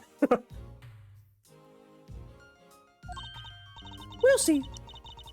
It all depends on whether or not your logic holds. Best of luck. I appreciate it. I really appreciate it. Oh! I even see we have a viewer in the gallery. And why, even Mr. Bat is here. A viewer in the gallery? I'm hardly just a bystander. I have a duty to see this case through to the end. No matter how it turns out. Oh? Is that right? Anyways, I tell you what, I'd like to hear what I've Steve to wait to find out. I've taken statements on every single person's movements during the time when our suspect was in the hallway. I also confirmed that there's no possible route of escape from lobby number 2. Therefore, the killer must be without a doubt Detective Gumshoe. And that's all you have. Yeah. That's all there is to my conclusion, and this case. Sorry, but I beg to differ. In a trial, there's always time for a rebuttal, and we are standing in a court of law. It'd be more than appropriate to follow the rules of the court in this case, don't you think? Oh, how absolutely like a rookie to think of such a thing. But alright, I'll play along and give you proper testimony. My logic's correct, and I've already won. All I have to do now is prove it, by showing who the real killer is. Misuse argument. Oh boy. Everyone, since the suspect, has an alibi for when the gun went off.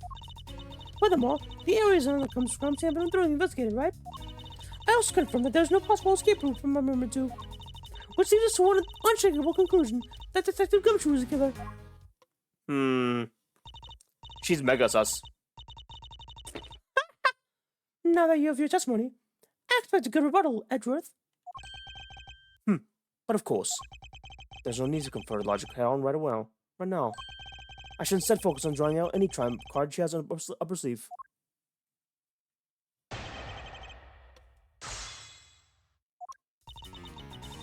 Alright, press every argument. Suspect. Rather, Detective Gumshoe's alibi has already been proven. Are you joking, Edgeworth? Are you joking, Edgeworth? I assure you, this is no joke. Look, I know you heard from the judge earlier that the detective goes in the hallway with Fairy's daughter even Swiss roll. Yes, that's correct. But see, that was 20 minutes before the real gunshot went off, right? And the problem is, there's no one else who can corroborate what he did since the snagging. Like she's been doing she's done her research as well. Which means I should focus on drawing out whatever trump cards yet. Well.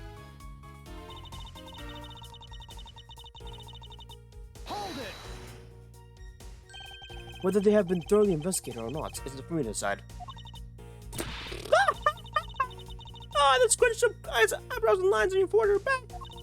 Anyways, even if you believe it has been exhaustive, the crime scene, lobby number 2, has no way other than the hallway Detective Gumshoe was sending in. And because he couldn't be there, that makes him the only possible suspect. But isn't it possible that someone else escaped through the window into the garden? That's the first place everyone looked. Silly. The police aren't a bunch of lazy bums. They've looked at every possibility, you know? You fucking stupid bitch. What'd you say? You heard me, you stupid bitch. Oh wait, that's it. The gloves are off. Isn't that right, Mr. Bad? Yeah. There wasn't a scrap of evidence to suggest someone used one of the windows. And there were also weren't any footprints or anything in the courtyard garden. Oh! Was there a dish covering anything that could be relevant to the case? Hold it! Are you absolutely positive there's no possible route of escape? Of course I'm sure. And why are you so certain? This is the courthouse, the place where criminals are about to be judged. If there were an escape route, I'm sure every criminal would be using it to escape. It's just common sense. Miles Edgeworth, I suggest you use a bit more of it in the future. Ah! She's gotta stop that whipping.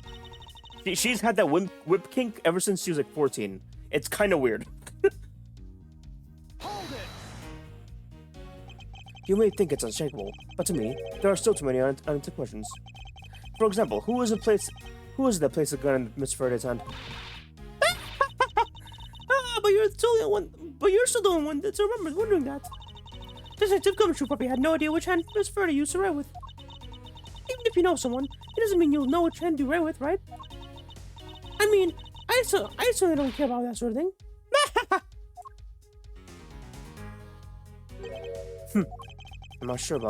I'm not about to let her get the rise with me. Just a flippant statement. I suppose we really wish to end now. I've already had my trump card ready. All that remains is to play it.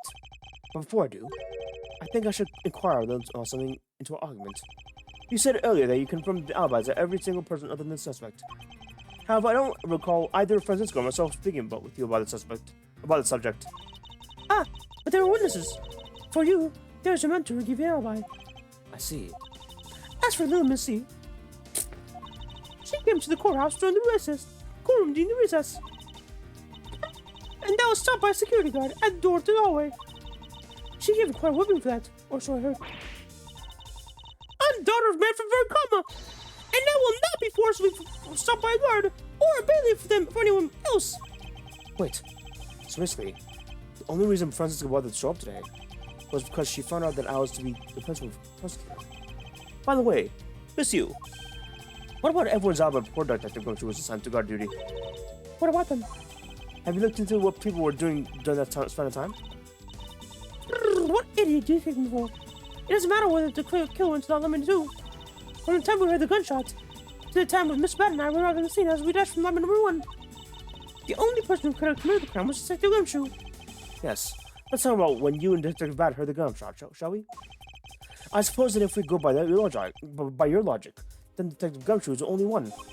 However, what if the crime scene had occurred at an entirely different time that when the gunshot you heard went off? What then? That gunshot was a trap to Objection! Sadly, your explanation is about lacking, Edgeworth. The gunshot we heard in lemon number 1 can't explain how it could have been fabricated. Take that! That tape! Yes, it's exactly what you think it is. This tape is a surveillance tape from Mr. Rell and the prosecution presented at Trial's trial. This was found loaded in the video player in lobby number 2. That was connected to a large television that had its volume turned all the way up. You can't honestly mean the sound we heard was a gunshot from the video? Ah, but I do. Which leads me to the next point. The murder occurred much earlier than when anyone heard the gunshots. The quote-unquote gunshots. That's the only thing I can think of, too. After committing double homicide, the killer took the surveillance video out from Miss Freddy's evidence bag, turned the television volume all the way up, and let the video to play. If played from the beginning, it would take 30 minutes from the gunshot sound to come on. And since now we know that this method of time manipulation is possible, it opens up the possibility that the killer is someone other than Detective Gumshoe. Objection! Sounds from the television don't matter much here. But of course, Miss Prosecutor Edgeworth and little Miss Von Karma already knew that much from the very beginning, right? Of course we knew! Didn't we, Miles? Yes, of course. We know about the soundproof quality of the courthouse's rooms. Of course, I'm not about to admit that we had no idea only a while ago. That's right. And if the rooms are soundproof, then we should not have been able to hear it. And yet, we heard the gunshot as clear as day. And? That's the end of the story. But it's not. How should I explain why she was able to hear the gunshot from the soundproof room? There was a hole in the wall. Stupid questions. Stupid answers, let's go.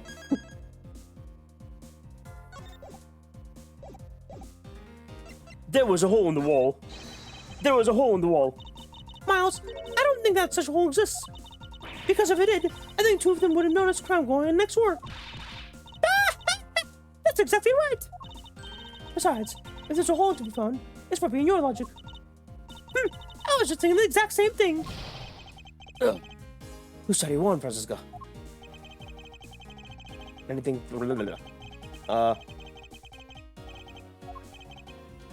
The door's open. The door to elevator number 1 is open.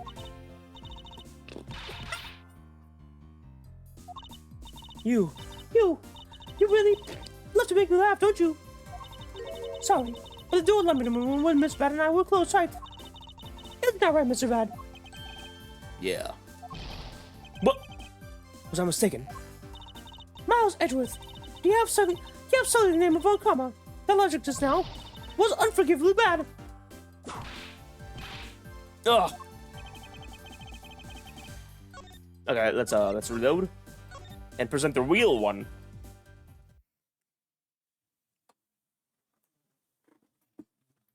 Okay. There is actually one common point between lobby number 1 and 2. And that is despite the fact that both rooms have air conditioners installed, a window is open in each. Now that we know the window in lobby number 2 was opened by the killer. However, a window in lobby number 1 was also opened.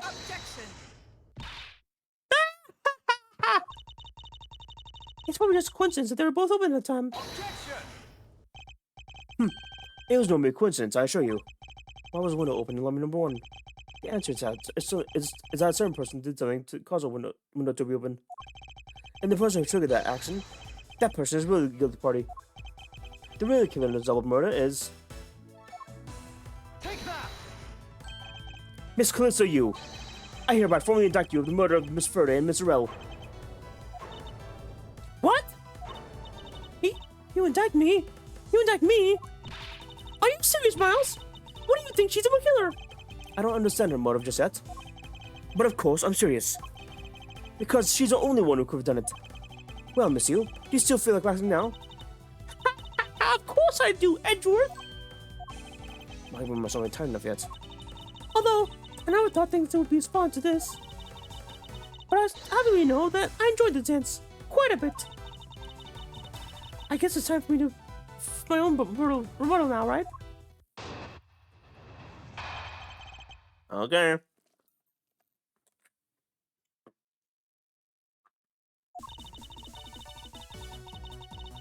You argue that the window was open. However, do you have proof that it was I who did this? Furthermore, do you have proof that the tape was used in committing the crime? Frankly, I'm shocked at you for going around accusing people for like this. Especially when with logic as full of yours.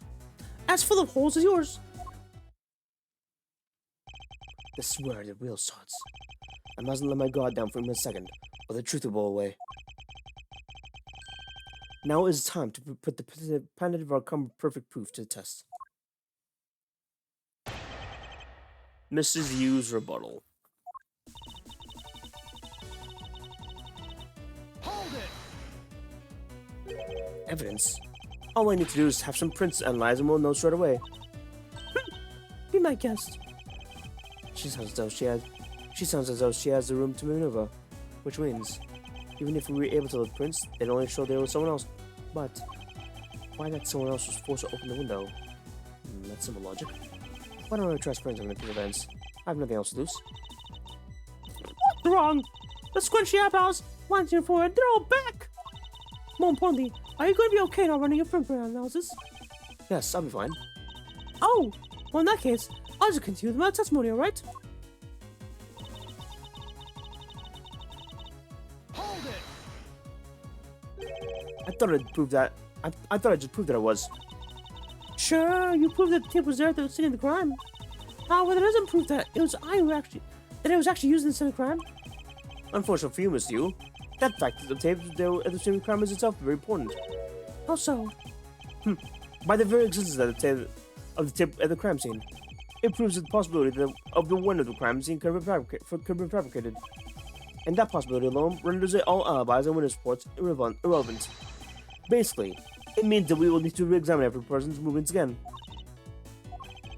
Whether the tape was used in the crime or not, that we can reevaluate afterwards.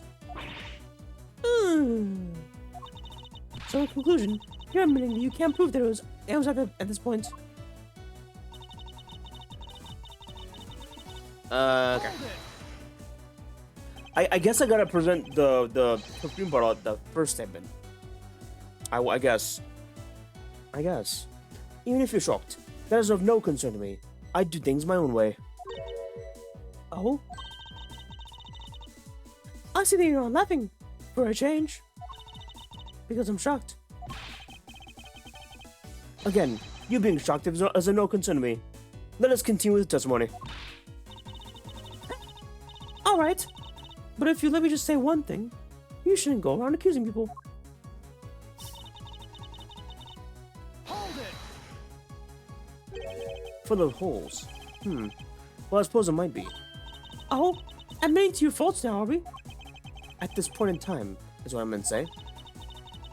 Should I take that to mean you're just a sore loser? No matter how full my logic may be right now, if I can plug them one at a time, I will ultimately make my way to the truth. What a paradox. Take care not to fall into one of those holes before you blow it up. Miles, you remember, don't you? About why the window number one is open? Yes, of course I do. And that's how I'll attack.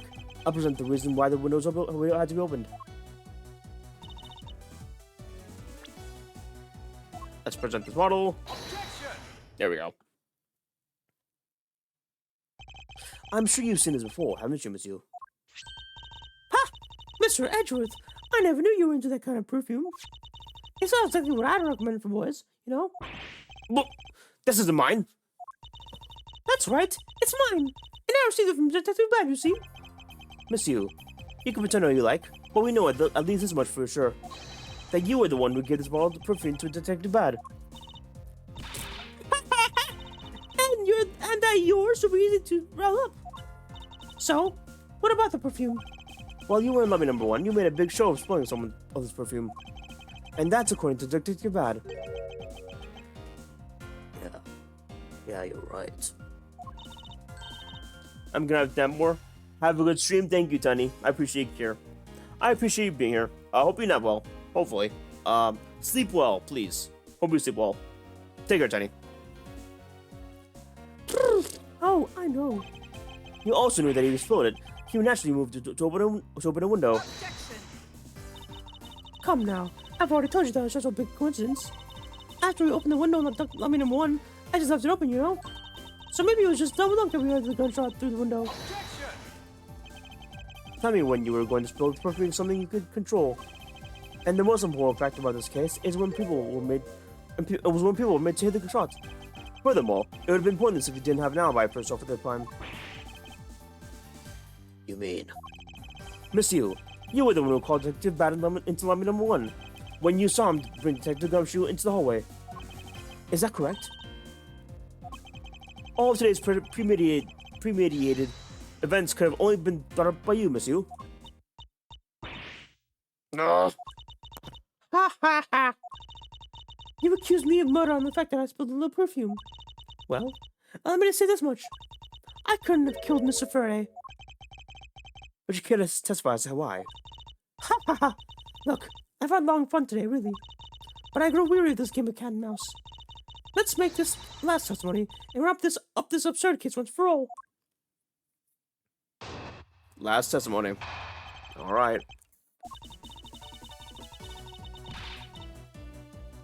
Accusing someone of murder over a spilled bottle of perfume is a bit over the top.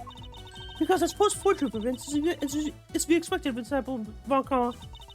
In any case, it simply cannot have been me who killed Mr. Faraday. After all, I don't even know where the knife that was used to kill him came from. Miles, her testimony is flawless. Yes, but no matter what sort of trick she may try to pull, she won't escape me. And if I'm lacking information, I'll just draw it out of her. Alright. Hold it! We gotta prove that she knew about the key and the knife. We gotta somehow prove that. And I think I explained the significance of that of the earlier. Pardon me. You only confirmed that I did spill some perfume. But that's all. That you would accuse me of murder based on a simple spill. Don't you dare complain when I sue you for defamation of character. He's like, but as for me, I believe. You believe? I believe that you are the true culprit in this case. My, you're enthusiastic. Of course, I should have guessed. Hold I formally request that you desist to your attack against my mentor. Yes, or we'll sue you for defamation. All I'm doing is telling the truth. Well, maybe a little more explain gossip. Although, your adamant denials are, shall we say, adding fuel to the fire. How dare you? Say such a thing! Calm down, little girl. Don't let her get to you. Aww, why did you have to ruin my fun? Well, shall I continue?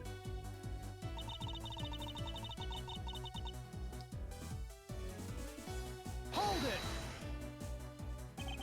And why exactly could you never kill him? I was just about to testify to that. You're such an impatient man. I'm not really into that, you know, Edgeworth. Ugh. Your preference has no bearing on what it is at hand. Feeling a little uncomfortable, are we? Ugh. Objection! Miss you! You all desist in the tomfoolery or return your testimony. Yeah, Miss You. He's into men. And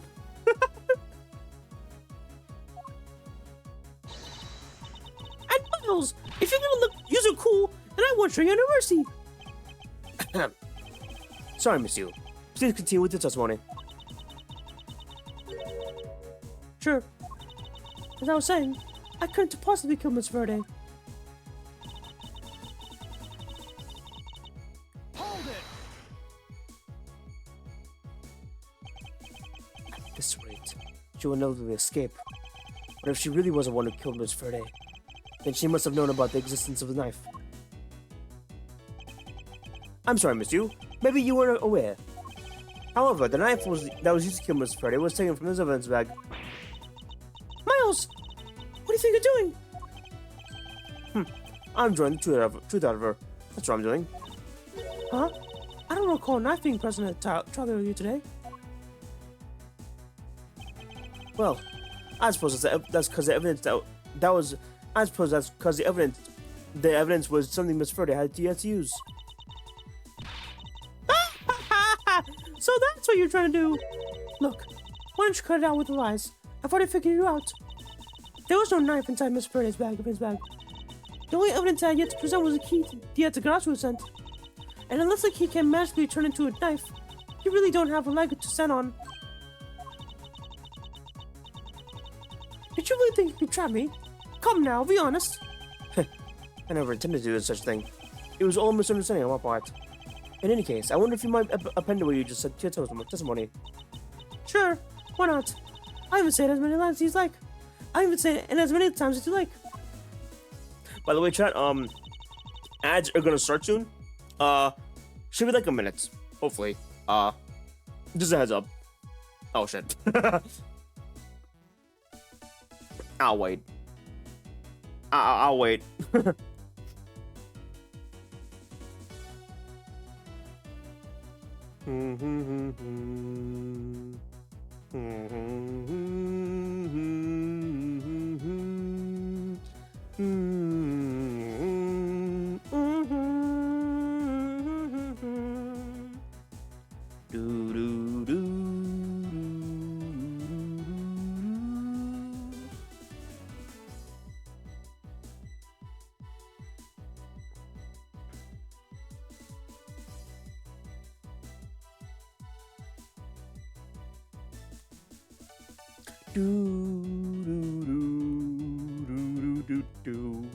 Sorry, Jack, give me a minute. I'm waiting for the ads.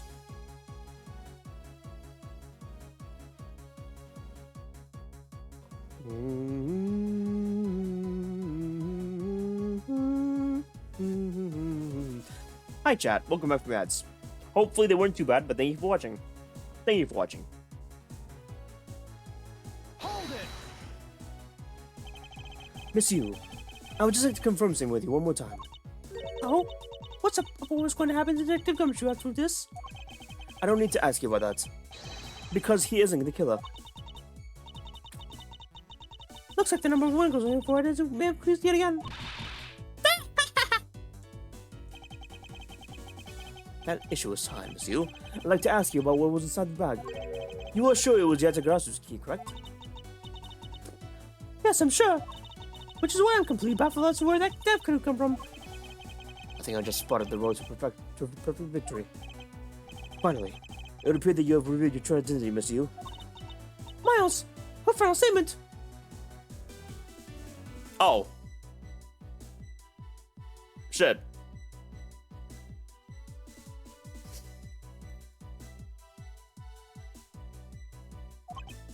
Yes, I know. All I have to do now is present the evidence. But what is it? What is this ominous feeling that I can't shake? I'll wait. There's like an ad going on. A few ads going on now, chat. I'll wait a bit. I'll wait to present.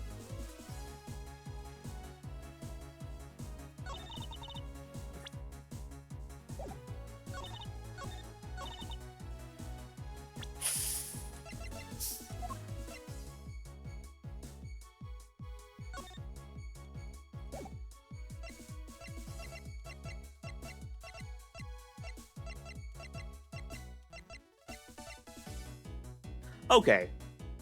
Hi, chat. I'm sorry for that. I thought the ads already played, but I apologize. They have played now, I believe. Thank you for watching, chat. Thank you for watching. All right, time to get this bitch. Time to get this bitch.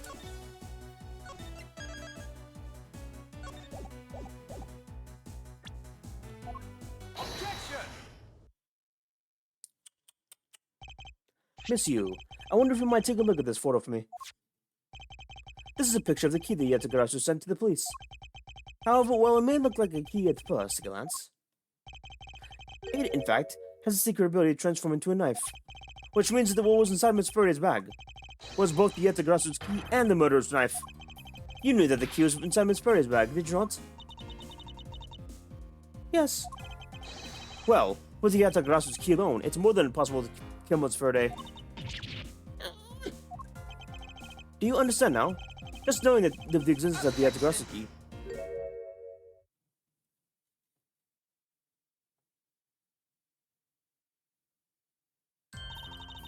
I saw it. Good look at it. Showing it to me from that far away. You could be lying for all I know. You would. Even now, still feign ignorance. I'm not feigning anything. But we can't have you accusing me of crime with no false evidence now, can we? I mean, Mr. Ronkama, I've heard some very interesting rumors about him. Are you mocking my papa? Don't you dare insult the good name of a mentor. Now take a good look. This piece of evidence is more than real. Wow. Who knew that there was such a trick to this thing? Are you satisfied now? But of course, you knew from the very beginning, didn't you? You knew that the knife and the Yatagarasu's key were one and the same. She did not. Or maybe she can still say that, she can still say that it's, she didn't know. Because then she can probably say that, she can probably say that, how can you prove there was me then? Or some shit. Otherwise, someone like you, who isn't a member of law enforcement, and who would never have been privy to this trick, would have never known about it to begin with. Furthermore, there's something that the Yatagarasu sent to the police. How did you have the knowledge as to what it was? Actually, I heard it from Mr. Faraday. Just before he tracked Miss Roloff, he told me. Oh, that's right. I almost forgot. He also told me about the key turning into a knife at the time. But he didn't tell me about how the key actually transforms. What are you saying? It's simply not possible. Oh? And why not? Because Mr. Faraday himself didn't know about the hidden knife within the key. But within these pages, he mentions nothing about a knife. I'm not sure. I'm not sure he would have written down everything in his organizer, you know? Wouldn't something of this importance be better left to oral communication? Unfortunately, that is also impossible. They are just objectioning everything to each other. Because the secret bad didn't know about the knife aspect either. Shit. But would have been highly classified information, even within the police force. And it's something that even the lead detective on the case didn't know about. Why would Mr. Faraday have felt the need to share this information with the opposition? I guess he would never had much reason to. Looks like I gave pretty lame excuse, huh? How can you laugh at a time like this? She probably just realized a flaw in logic, and is actually in panic over it. But that's not something we can concern ourselves with. I suppose you're right. Miss you. I'd like to say that I also know of I'd like to say that I also know of how you both. Blah, blah, blah. I'd like to say that I also know how you know the real nature of the key. Do you now? Well, why don't you put your money where your mouth is and show me? Oh, I will. And I'll wipe that smile on my face by the time we're through. This is it. The moment of truth. The secret behind the Yatagrasu's key. Only person who could have known the knowledge of it existed from the get-go. Who would know from the start of the Yatagrasu's key could have changed his knife?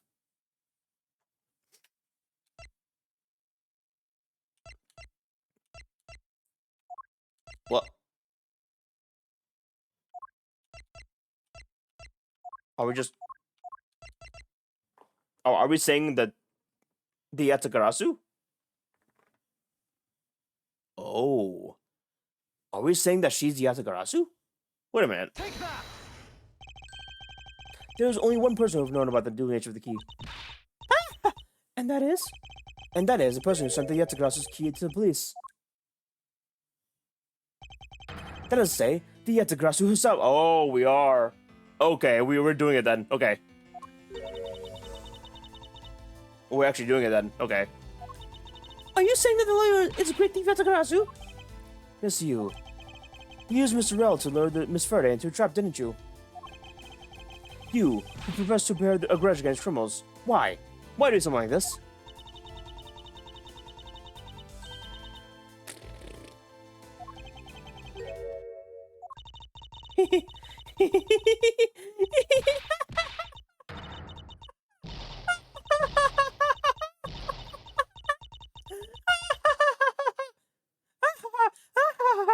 Why are we laughing? Who would have thought that you, a stupid rookie prosecutor, would see through me? You're sending the biggest chill down on spine right now, Edgeworth. This feeling of thrill, it's even greater than what I'm saying in some place. You killed Faraday. Why? Answer me, Callisto, you. Callisto, you, huh? That's not my real name. Because my real identity is, yes, the great thief Yatagarasu. Let me tell you something, Edgeworth. Mr. Faraday was one difficult man to deal with. Well, you see, he had discovered my true identity, which is why I had to erase him from the world of law.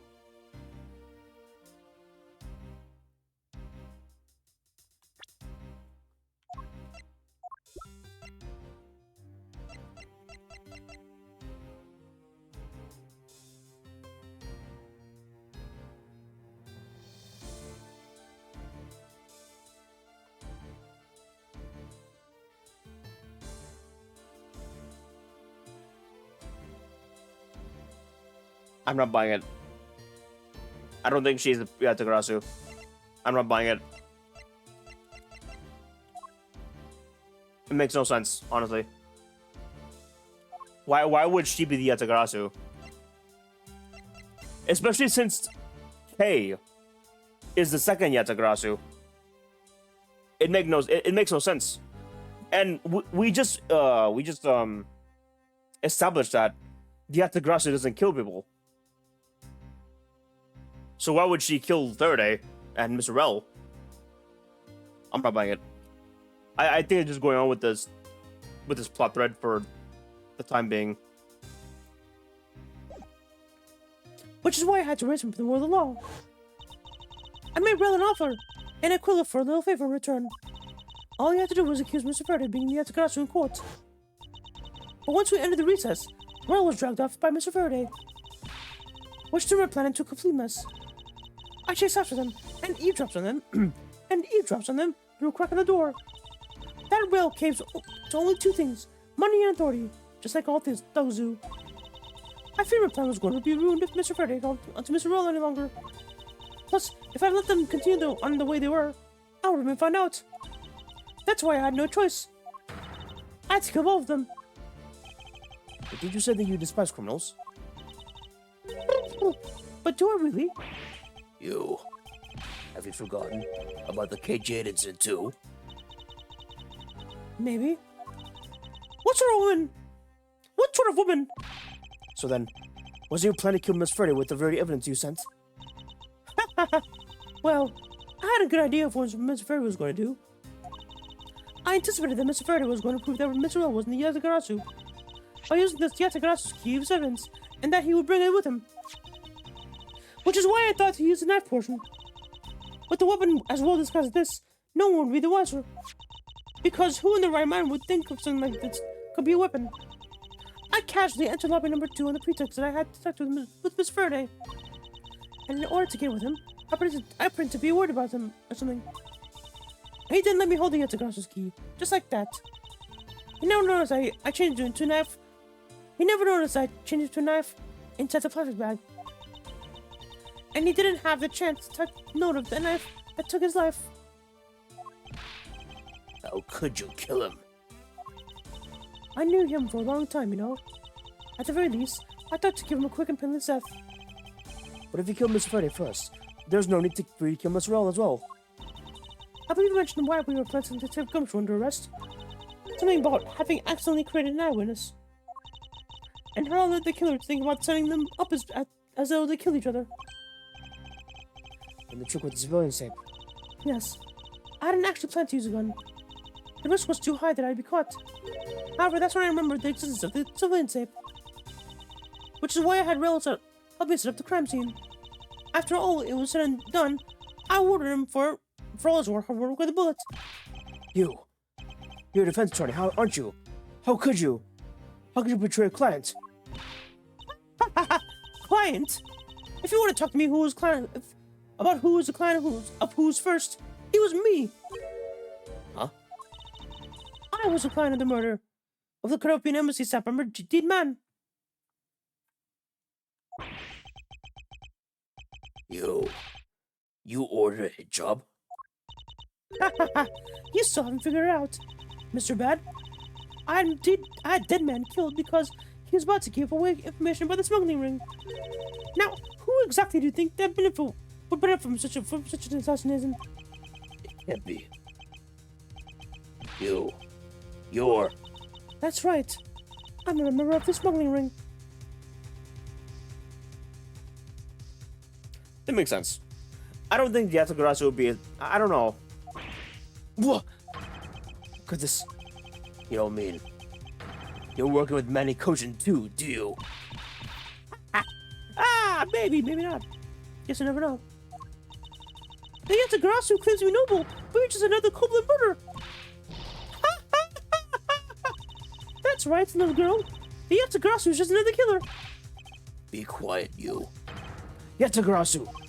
You can run from the law, but you never escape it. So just humbly accept the judgment of this court. Hey, Edgeworth. Did you know the Yatagarasu has 3 legs? Do you know what that is? No? Well, let me tell you. It means that Yatagarasu has more than one razor sharp way to do her work. Oh, fuck.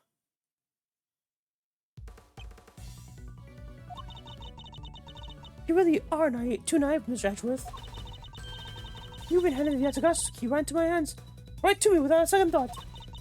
Everything may not have gone according to plan, but I'm still glad I take it. Ugh. You mean, the key was your real target? Even after I gave you such a great advice. Didn't I tell you, always keep a good eye on a criminal? Or you may regret what comes of your negligence. You two, get down! My body can't move. To your right! You! Well, shit. Oh, you're right, Franziska. perfectly fine, Miles. Her voice is shaking, but looks like she's unharmed. Where did Kay go? That gunshot! Oh shit, Bad's dead. Oh shit. Bad's dead. Oh no.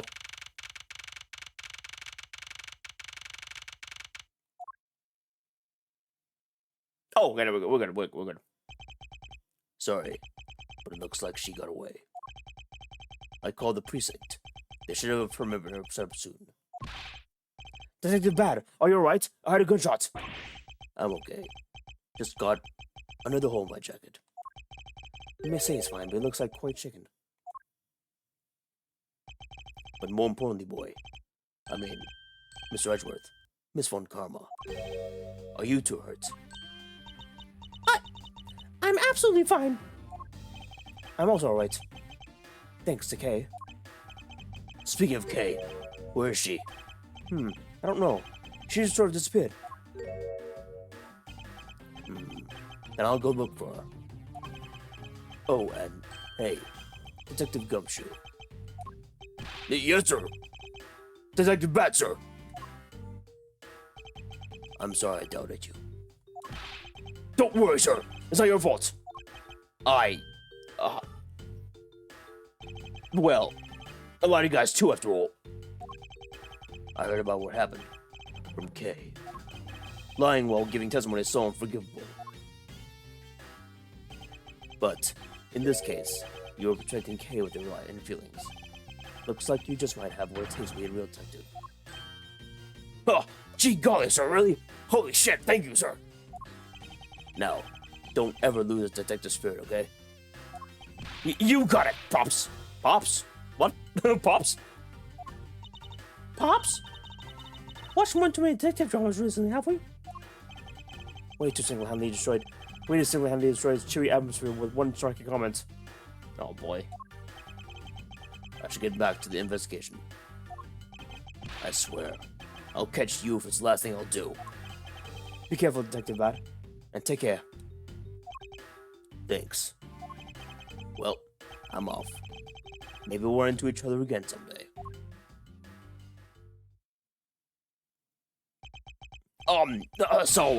Thanks a bunch, pal. You're the best. You really did find the truth behind everything. Yes, well, I'm glad to solve everything before you take the present.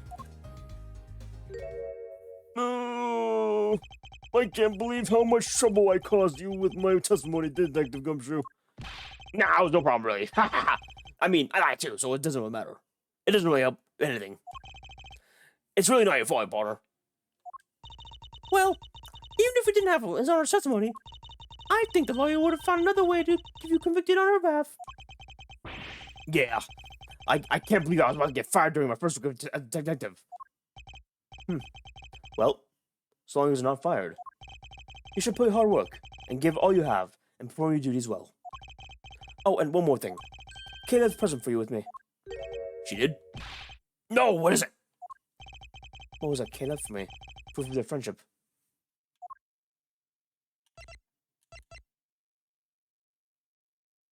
I guess that's Swiss roll. It's gotta be Swiss roll. Take that! Yeah, it's a Gordon special Swiss roll. Can I really have it? Yes, it's a present meant for you after all. Thanks a bunch. You have no idea how happy this makes me, pal. I'm gonna eat this right now. Sure. Go ahead. Swiss rolls the Gumshoe and Kay bought together. While one Kate saved never reached her father. It would appear that her sentiments have touched the heart of the detective. He's so happy, as though he's having a welcome back celebration of his own. Well, I was asked my kid to give to him.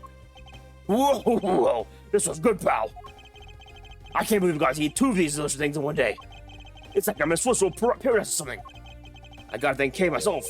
Hey, wait, where is she? You only noticed just now? Wasn't my present when we discussed it earlier? Detective Bad left to go search for earlier. Maybe you should go join him. Yeah, you betcha, pal. I'm gonna go help him. Oh, but first, you know what, pal? Actually, I guess I shouldn't be so rude to you anymore, huh? I'm gonna sit right by yourself now, Mr. Ashwood, sir. Aww. Sounds nothing but most troublesome relationship with what I'm gonna save it. Ah. That's great. We should go home too, Miles. We have to hurry and report what happened to Papa. Agreed. Well, I'm afraid we must be going now, Detective. Roger, sir. And don't you worry. I'll investigate the next case we're so real on. We're on real well. I'll be counting on you. The sense of trouble is definitely in the air. Thus, like in a bad dream, my first outing at a courtroom came to a disturbing end. A few months later, I was finally able to properly stand in court as a prosecutor. But the detective in charge of the investigation was, as I dreaded, Detective Gumshoe. After that, he became a direct subordinate. I have tried, but words fail to describe the immeasurable suffering he has caused me. Aww. What the hell, man? But I suppose that's just how things are. As for the little girl who suddenly disappeared, she's now standing in front of me. What the fuck? Yeah. Holy shit. So, do you remember now? Yes. I remember everything. Kay, it's been a while. Kay, you sure grew up a lot. Of course. But thank goodness. I thought you two had fully forgotten about me. You know, I was really worried about you after all of that. Where have you been all this time? Gummy, I didn't know you cared. After my father died, I went to live with my mother's relatives. They lived really far away, so I wasn't really able to come back here all that much. No. Is that what happened? Well, I'm glad you're alright. So, does it all make sense now? You betcha it does. Oh, you know what? I was going through my father's bookshelf recently, and... Hold it!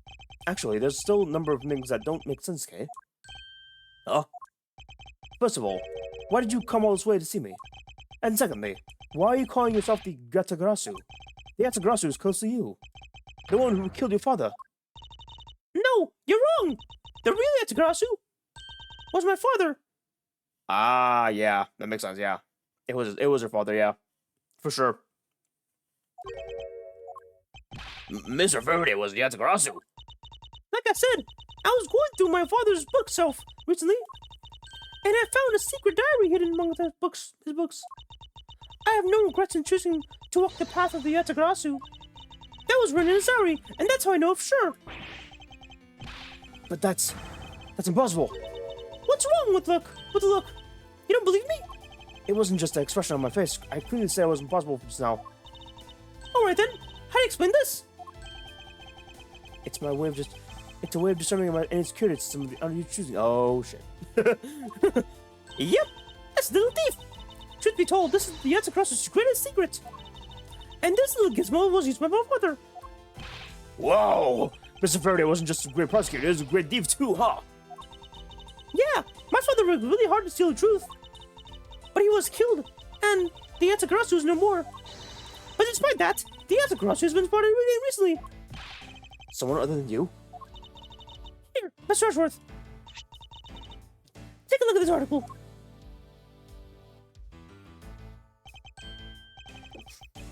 He has across to some the embassy a calling card. Yeah, meaning this person's a fake. I'm almost certain that Callisto Unity is back behind us. Because really, Yatagarasu will never send something like a guarded card out. But the Yatagarasu did send a white card along with anything to be publicized. That's what Detective Bat told me 7 years ago. Memory serves. Well, as soon as I heard the news, I got all warmed out, and I knew I couldn't just let it go. So I searched out for you, so that I could obtain the truth behind the Yatagarasu. Because if anyone can help me find it, I figured it's you, Mr. Ashworth.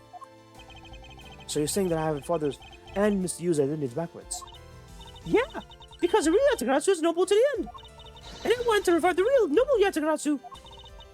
If I don't, my father will never be able to rest in peace. Hey, you're so horrible. I don't care what anyone else thinks, you'll always be here to chew on, pal. Even if you're honorable, a thief is a thief. And if you are planning to commit a crime, then I'm afraid I can't be complicit. Miss Edgeworth. Oh, you guys are not making it easy for me. Who am I supposed to be support now? Mr. Edgeworth, what I want from you is not to steal something. What I want is the arrest of that evil woman. That evil woman? You mean Calissa, you? I think it's too hard for me to catch her by myself. But I thought that since you were able to expose her for who she is, then maybe... Please, Mr. Edgeworth, won't you help me? Come and think of it, I do believe I owe you. Huh? Owe me for what? When Miss You made her escape, it was you who saved my life. Furthermore, you helped me with the investigation today. I am not so rude as to leave favors unrepaid. Then you mean... Yes. That case may have been weighing down my soul ever since that fateful day.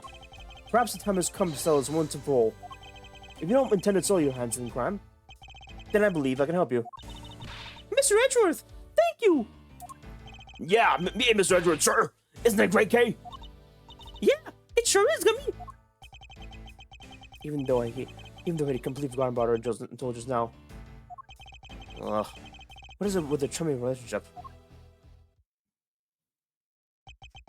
Great thief Yatagarasu. After all this time, the true identity of the thief sank back into darkness. Learn Faraday, Callisto you, and Kay Faraday. The phantasmagorical changing identity of the great thief Yatagarasu. And the Yatagarasu's real goal. It would all come to light the day after I made that promise to Kay. Oh no. The day after I made the promise? Oh god. What's gonna happen? Oh no.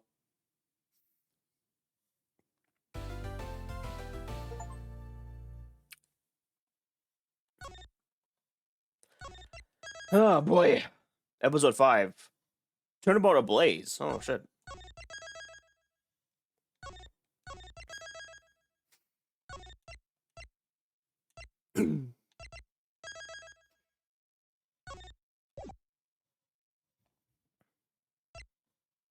Turnabout ablaze. Yeah, it's definitely that's definitely a K in the silhouette.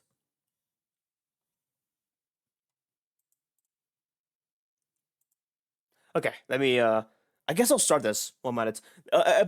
Fifth cases of Ace Attorney are usually longer than usual, so I guess I'm gonna start this. I guess.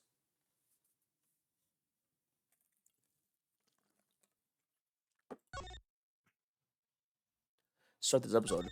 I might need to get water first though. Maybe when the music starts. Afterwards. Turnabout ablaze.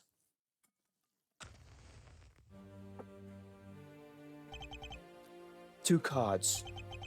One of the Black Raven. And one of the White Raven. A country torn in two. One to the west. And one to the east. When those which were split were made whole again. The truth will reveal itself.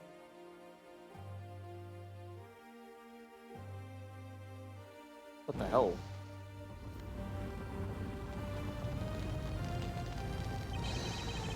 It's the Yatagarasu! The Yatagarasu's here!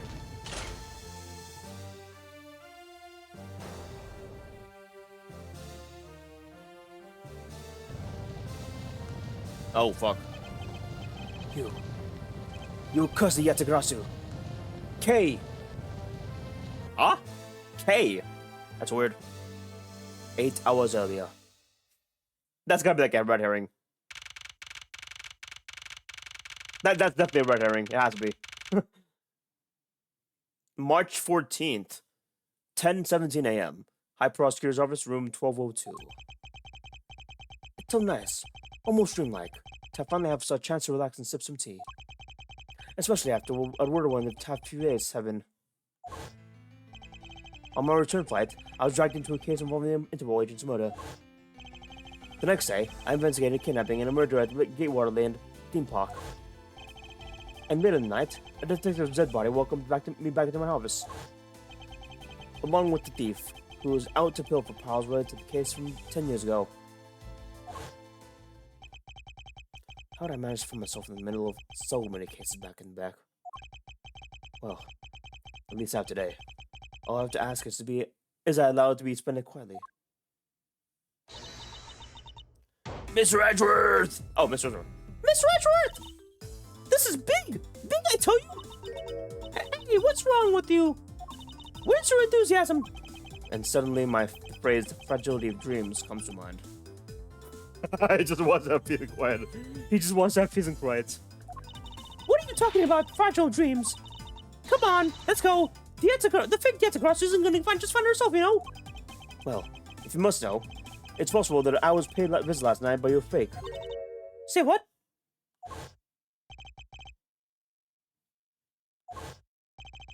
Unfortunately for us, the thief managed to escape.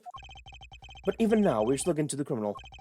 However, I must warn you that we've only had a few hours to search so far. So I must insist that you be patient on this one, Kay. What's wrong with you today? Are you sure you're honestly talking to me right now? Anyway, I've got something much more important than I wanted you to see. Oh? And that is? Take a look at this. On March 14th, I'll be there to steal your dirtiest secret. That's quite a bold declaration to send to an embassy. I suppose it was inevitable that the newspaper would catch wind of this. The day on the card mentions it today. Today, huh? Come on, we've got to hurry. The embassy waits. I suppose it is quite an urgent matter. However, do you know which country's embassy we should investigate in? Well, it's something really special country. It's some really special country, and I'm actually really fussy on the details. But I never mind that. Where's all your energy? Where are you so lackadaisical today? I'm not, Kay. You're too wound up. Well, you should get 200 too. Because it just might be our chance to catch a woman. You mean Miss Yu?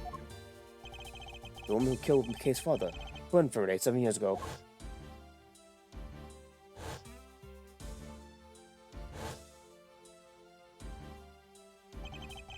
Hello, so you. She claimed to be the great thief Yatagarasu, and then disappeared from the courtroom. Huh?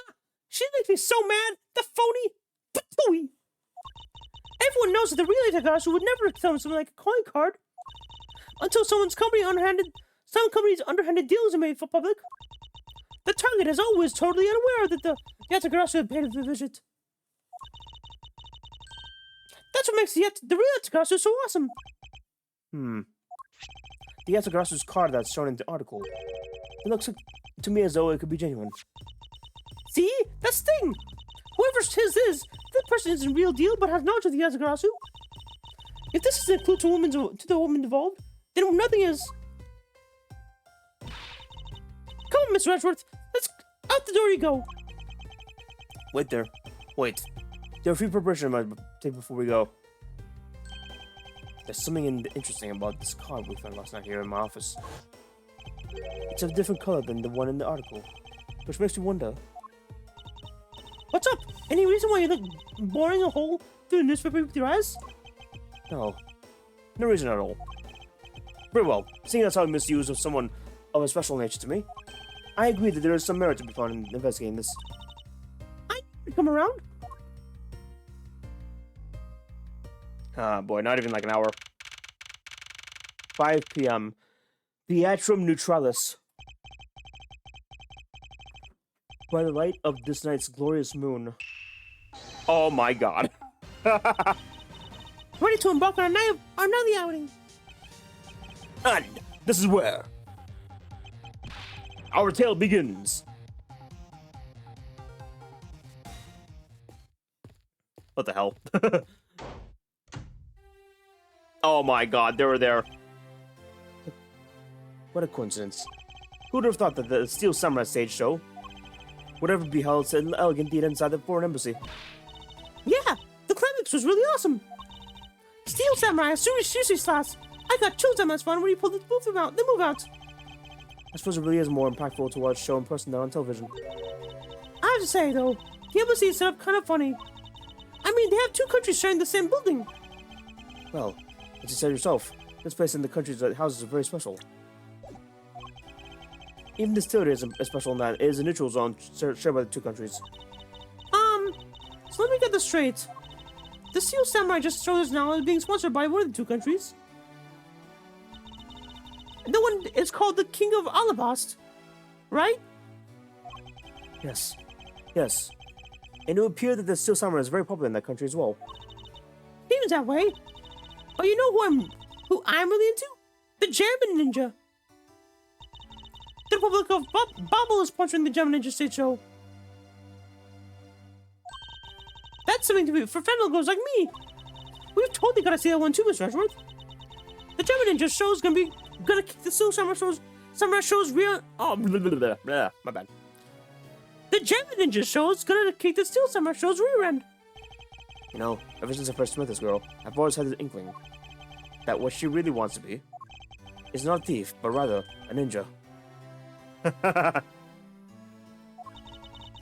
So anyways, about today's event. What's it called again? The Kingdom of Alabast versus the Republic of Bubble Goodwill Jubilee. The small European countries of the Kingdom of Alabast and the Republic of Bubble. These two countries used to be a single entity that were abundant with nature. And it was called the Principality of Codopia. Oh, shit. Oh, wow, shit, okay. Okay. I guess they kind of split apart 7 years ago. I wonder. Cause the killing orchestrated by Callisto by Miss Rel was at the Codopian embassy. Interesting. Is everything alright, Mr. Edgeworth? Yes, I'm alright. Moving on. After a period of civil unrest, the country split in two, though signs of the past remain. For example, the flags preserve the flower and the butterfly motifs to this day. Codopia, huh? The KG-8 incident, and what was referred to as the second KG-8 incident, in which an embassy staff member was murdered. Both these cases relate to the Principality of Codopia. In the 7 years that have passed, the country may have split in two. However, the Yetagrasu still sent a calling card here. What could it all mean? Huh. Sent a calling card out to the embassy of Alabast and Bubble. But the two were Codopia at one point. So would the calling card mean that they don't know it's split into two countries? Or that it's meant for the two countries? Oh, interesting. Mr. Edgeworth, I knew you'd think about something. Oh, excuse me. What were we talking about again? Nah, if you can please stop spacing out on me. Anyway, we were talking about the Alabasta versus Bubble Goodwill Jubilee. The two countries have had their plated relationship with each other, but supposedly they've been trying really hard to make up recently. That's why they decided to hold this event. If that's the case, then why the verses? Also, because both countries came to own the real Primaduck statue, a national treasure to both. They're planning to have the public evaluate it today to see which one's the real deal. Okay, I need to remind you to take care of not to come to you thieving deer's eyes. Well, when it comes to treasure, I can't help myself. You know that. Ugh, you better be saying something that just. Hey, I can read your body language too, you know, and you got all wrong. Look, I'm gonna do some investigating. Investigating, I tell you. Heh, I know. And although we don't know the Yetagrasu will make an appearance, I suppose we should still spend some time examining the place.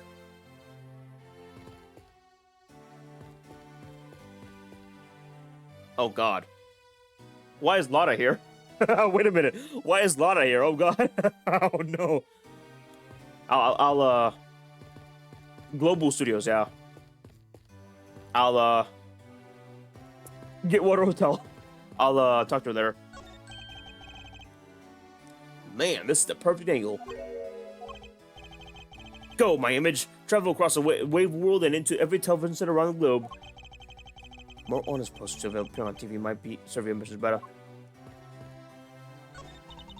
You know, I've seen all of this posts in a bunch of other places.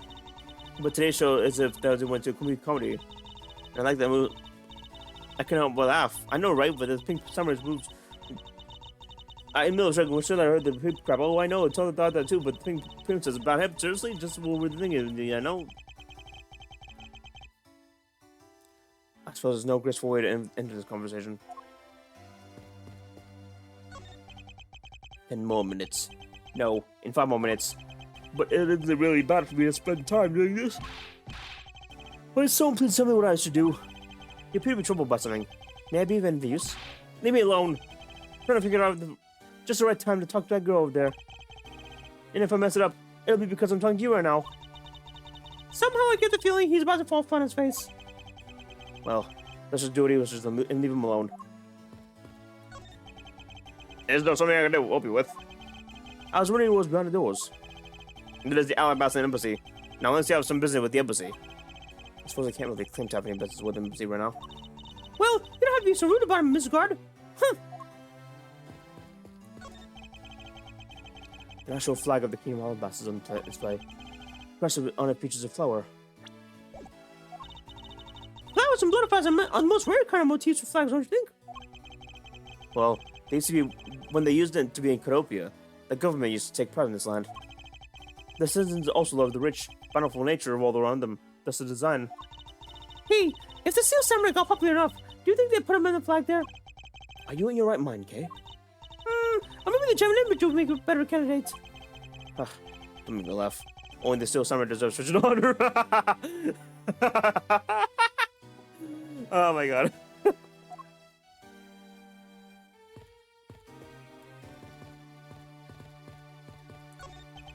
There are pamphlets about the two embassies here on this table. Oh, This looks weird to me. The country split into two a few years back, and they've shared a building in this grounds 50-50 ever since. Oh, I guess it's because they don't have money to build two separate ones, huh? I actually think it's not really the reason why, Kay. I suppose I'll just help myself to one of these. Oh god. What's all the hubbub? Ah! Hey, look! It's a Steel Samurai! And he's got a son! The Iron Infant with him! Iron Infant? What the fuck?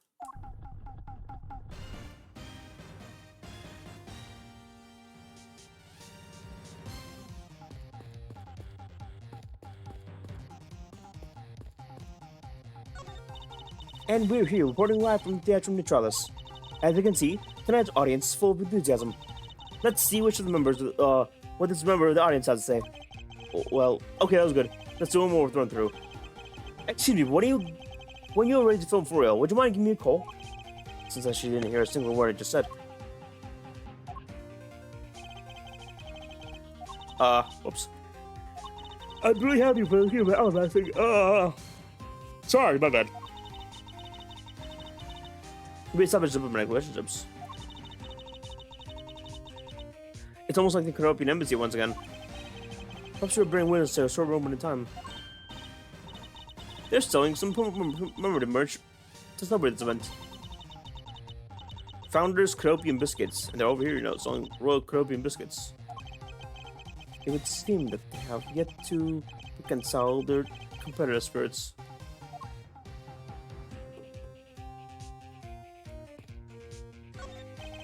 There's a flat panel, tape deck, and a row of Steel Samurai videos on display table. I suppose it's so visitors can watch an episode or two at leisure.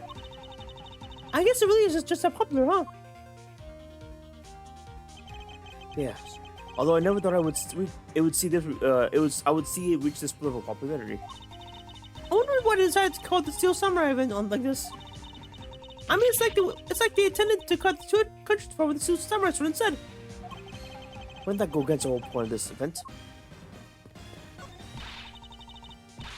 Wait a minute. We're in tarnation, are they?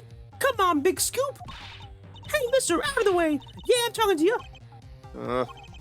I seem to remember this woman from somewhere. Yet my instincts are directing me not to engage in a conversation with her. Perhaps it would be best if I left her alone. Oh, God. I lied her.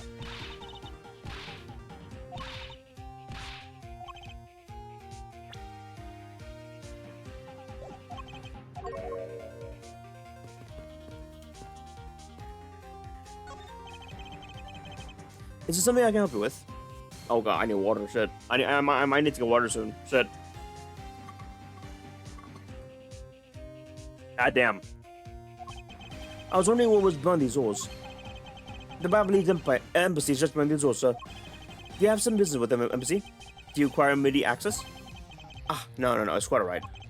Are you sure, sir? Anyone and everyone is always welcome into the Republic of Bubble. Well then, since we're here, An embassy isn't sort of theme park, okay? you're such a buzzkill.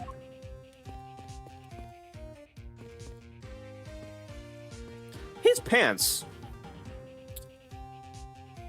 are all the way to the ground. Huh.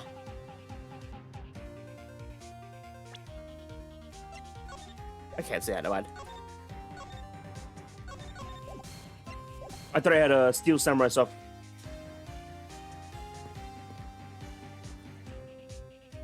Huh. The Steel Samurai's, Hakama, I guess is the correct term, is reaching the ground, which shouldn't happen. Which has happened before, actually. Shit. It's happened in the case 4 of, Justice for All. Interesting. Not to mention, the weapon seems bent. May I speak with you for a second? It's Steel Samurai. Mr. Edgeworth, what are you glaring at for? Please excuse me. It's just that I've never seen such a superhero up close before. It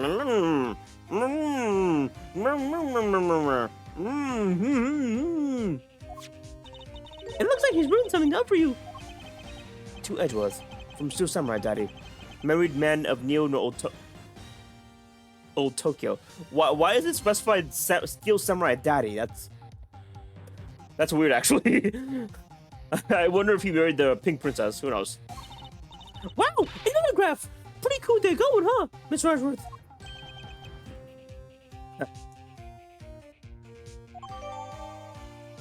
And it's a fucking evidence. Of course it is. I'm kind of worried what it might be for. I don't know what it would be for, actually. What would it be for, actually? How do you know my name was Edgeworth? Though I guess Kay kind of shouted it out. Wait.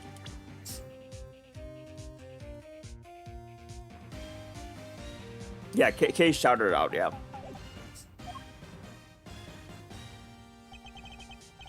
Mr. Steel Samurai, Ambassador Alba is waiting for you. And now the Steel Samurai will proceed to enter the Kingdom of Albas to shake hands with the Ambassador. The Steel Samurai isn't only here for the two quote countries tonight, but rather can be thought of as goodwill ambassador from our own country as well. There he goes, off to spread goodwill to the world. He really does seem like a goodwill ambassador, doesn't he? Okay, we're shooting from the next segment now. Cut camera. In just a few seconds, the Diamond Ninja stage show is about to begin. After the show, the Diamond Ninja will enter the Republic of Bubble. He is set to meet the Ambassador of Bubble at this time. Ah! The Diamond Ninja show is about to start! We've got to get back to our seats! Regrettably, I don't have much of an interest in ninjas. Well, this show's trying to change your mind. Come on, we have to hurry! If you miss even a second of the Diamond Ninja I wasn't playing, I'll never forgive you!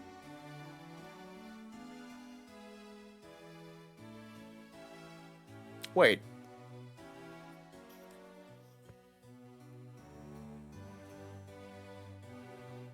They must have gotten a different actor to play Gem Ninja.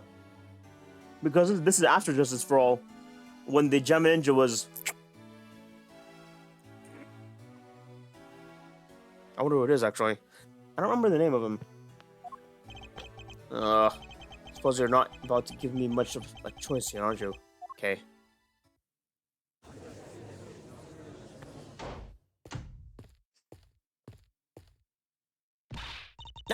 I can listen to a ninja mark for this by a song all day. His superb playing and the sad melody really brought my tear to an eye. A tear to my eye. And its heart-wrenching voice. Now that's Diamond Ninja's greatest weapon. Ah! those few pieces of Jam Ninja merchandise over there. I've got to have them. Especially when the hair sticks they're selling, exclusive to the show. They look exactly like the ones of the heroine, Princess Missola wears in hair. Anyway, Anyway, hold it right there, Miss Rushworth. yes. You're thinking of going home, aren't you? Well, it doesn't seem likely that Yatagarasa will be making an appearance tonight. Most likely, it was simply a prank. No way!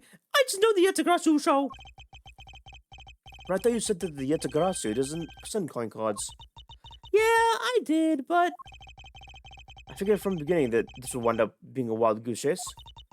the card she sent was a genuine fake calling card. A genuine fake. Well, how can I word this? The Yatagarasu's mark that's on the coin card is the exact same as my mark. Get it now? We've got a problem.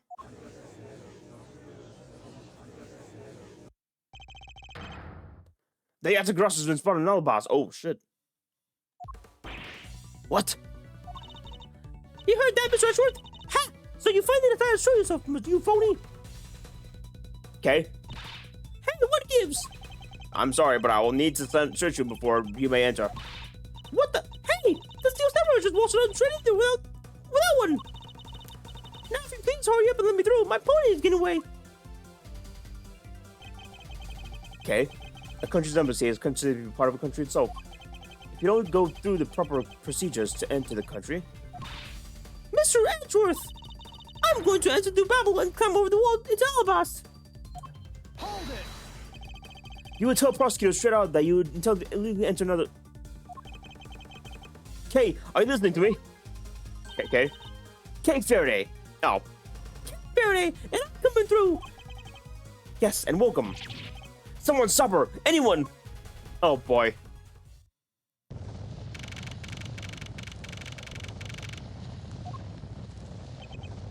Oh. Oh. Oh. Oh, where are you? Don't tell me you really did find some way over this fence.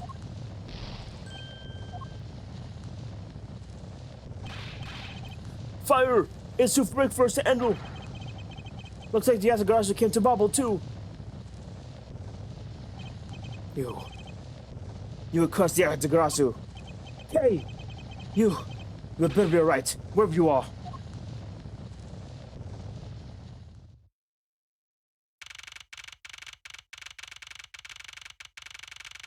Oh god.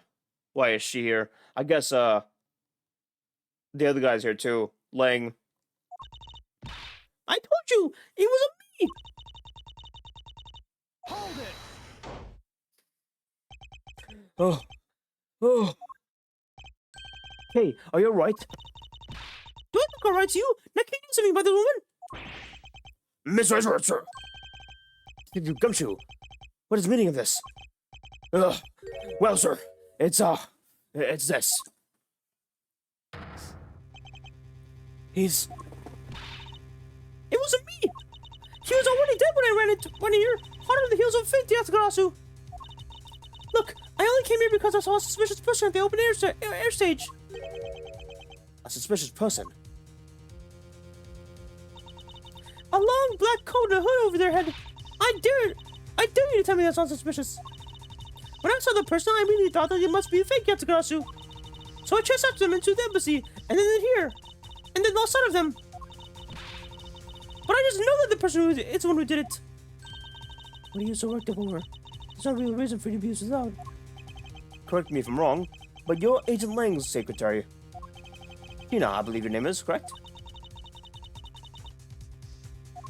And if you are making an arrest, I assume you have evidence that it is Kay when you committed the crime. Is that also correct? You refuse to answer? I don't need to answer.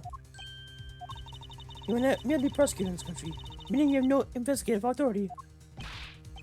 No, this is what I do. This is what you said mean.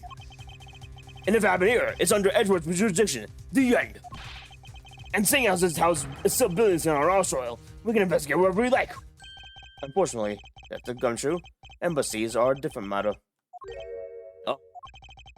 This office should be considered a part of the Republic of Bubble, which means that anything happens here defaults to control the Bubbly's government and Bubbly's law, giving them the exhaustive extraterritorial rights. The extraterritorial rights? Sir, do you really believe that the truth's out there? Basically, our country's laws do not apply inside the embassy of another country. That's what was agreed to by our respective governments. By authority to investigate what was effectively nullified the second we entered this place. Which means we can do little here in this situation. No way, sir! Please leave this matter in Interpol's hands and go home. Mr. Edgeworth! Mr. Edgeworth! Hey, you're not! Mr. Edgeworth! In that case, allow me to join your investigation. Oh! Francisco, sorry. Oh god. I thought I'd be laying. My bad.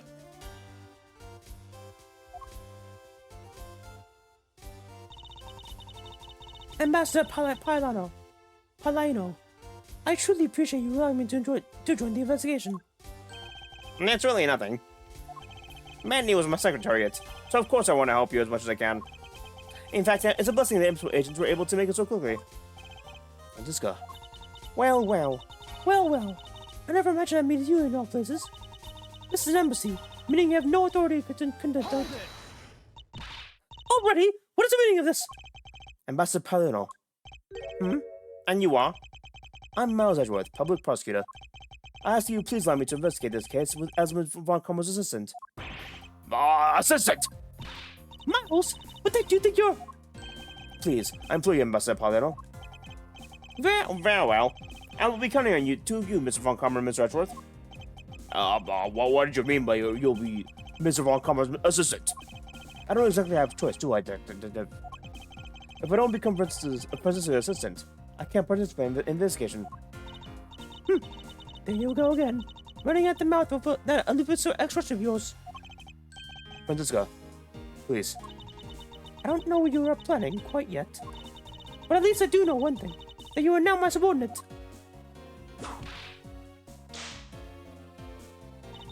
Just remember that my whip is always ready to wake you up. Should you have a brilliant lapse. Of course. I'll keep that in mind. If you are done playing games. Right. Let's begin the investigation. Let's, By the way, Detective, I suppose it's a bit too late to be asking, but why are you here?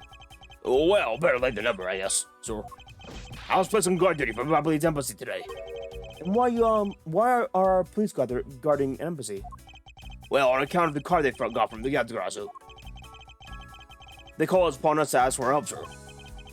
No, and because we've been searching the Yatagarasu for these past 7 years. It was more or less mutually beneficial arrangement, if you ask me. Except for how mutually unbeneficial this has all been turned out to be, I suppose. Looks like you failed to completely perform your guard duty yet again. No! Look forward to your next salary negotiation, although it was out of my hands. But sir, if I get any more cuts, if I get cuts anymore, I won't be able to buy even instant noodles anymore.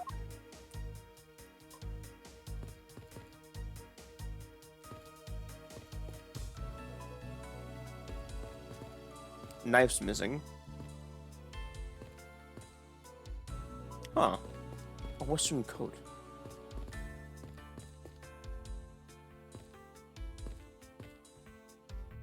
That's not the same knife as what's here.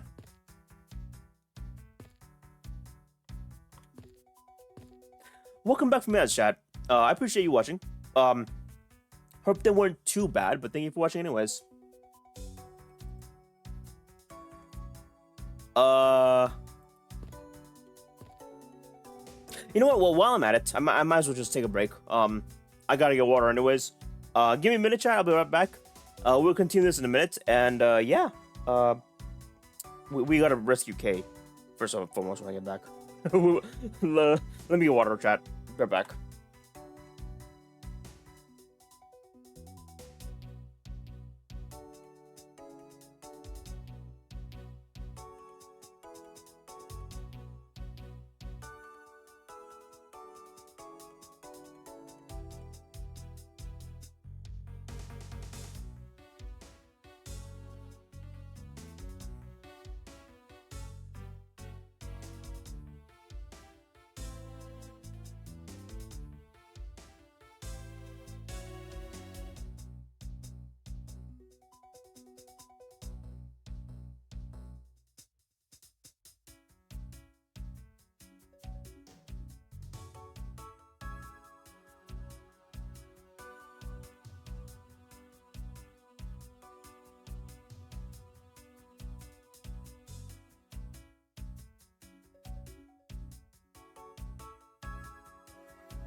Alright. Sorry for the wait, chat. I'm probably gonna only stream for like another half hour. Mostly because I want to wake up earlier and I got a thing to go to tomorrow. Hang out with friends. At least I try to. I want to try to at least. But in the meantime, let us continue Ace Attorney investigations. Let us continue this. First of all, let's say okay. Hey, it's another bird. Wrong one, okay? It's another bird line. I believe this is a symbol of the Republic of Bubble. A drawing this big on the walls of an embassy. It definitely conveys a sense of overwhelming patriotism. Well, I've got a lot of patriotism too, sir. The reason I can be caught in the first place was because I wanted to protect the country. You may want to, detective. However, I did see the fruits of our desire. Oh, God. You don't have to be so blunt about it, sir. Okay, are you alright? Maybe, don't you, Mr. Rushworth? You don't think I did it right? Yes, of course I don't. And I promise to prove that it wasn't you. That's tough chit-chat. You can investigate all you like, but it's only a matter of time before we can take her in. If we want of you to give up Rockwood, what you can. No, I don't think so. Kay isn't lying, and my investigation will prove that to be true. Go ahead. Go ahead and try then, if you're that confident. I can't allow this to continue continue on this way. I must prove her innocence post haste. A small postal safe. This is what Mr. Cochin's office. This was Mr. Cochin's office. So perhaps he stored his most important documents in here. Ah, of course it's locked. It appears we won't be able to open it without the key. Sorry, but the Honorable is still conducting investigation from Dragon's Point. I'm a subordinate of Mr. Von Kama. Is there some reason why I'm being denied access? My superior clearly stated, don't you dare let anyone into the site. You got it? If I let you examine the site, my superior will get really angry with me. You know, Mr. Edgeworth, I feel really bad for the guy, so why don't we just do what he says? Yes, I suppose we may as well. That's some fireplace. You know, it really gives the place some mansion-like quality, don't you think, sir? Oh, if these are a staple in every Bobby's house, then I bet Santa Claus pays a visit too. Just how old do you think are you again, detective? So our victim was the secretary of this embassy, I take it? Manny Cochin. I heard he was an admirable person, very admirable. Manny Cochin. Interesting.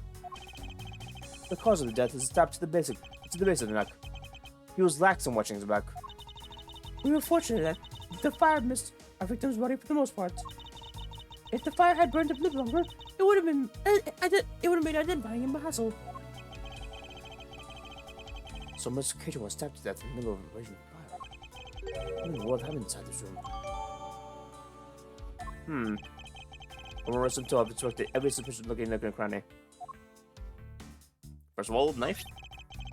Is this knife the murder weapon? Some preliminary testing has been detected. According to the results, the blood matches the victim's blood. The blade shape was also found to be consistent with the stab wound. I suppose this means that we now know the crime was committed with this knife. Oh, this knife got some real fancy ornamentation going on, sir. This thing probably screams artsy at me too. And although it's also covered in blood, just like the last thing I said was artsy. But the handle is pristine. That's not saying we'll draw blood on it. Speaking of the handle, I believe it has a butterfly motif. It's very beautiful.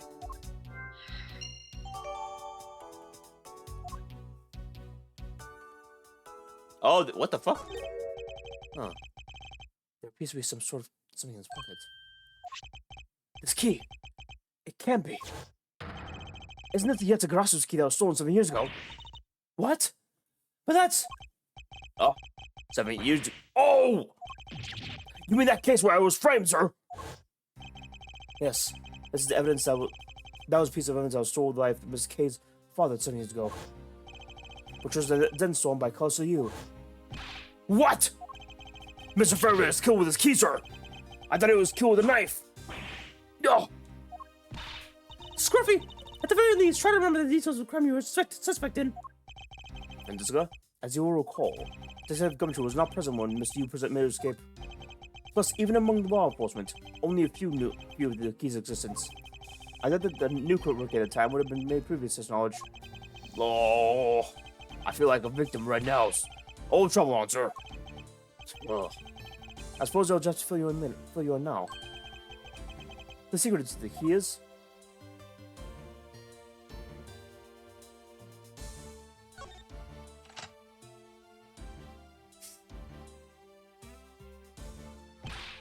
Oh! Wow, that was amazing, sir. Some kind of magic trick.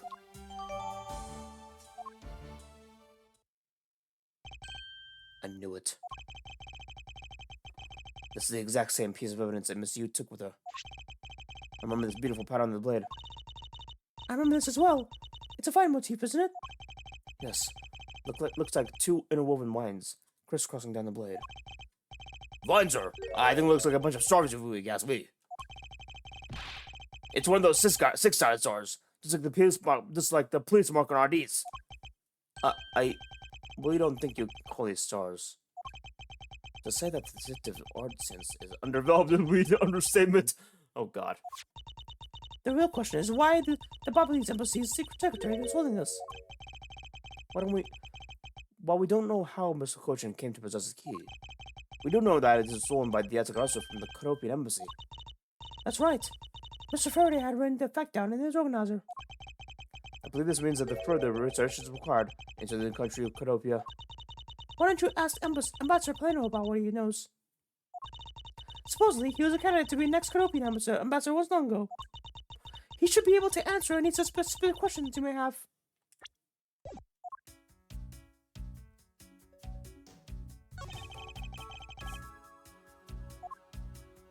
This man, where do I know him from? You knew him from 7 years ago! Oh my God.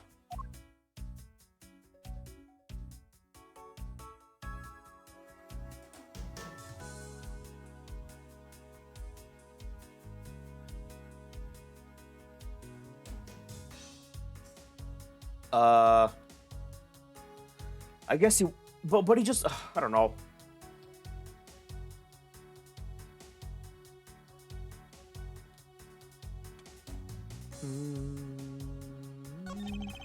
It's a knife wound.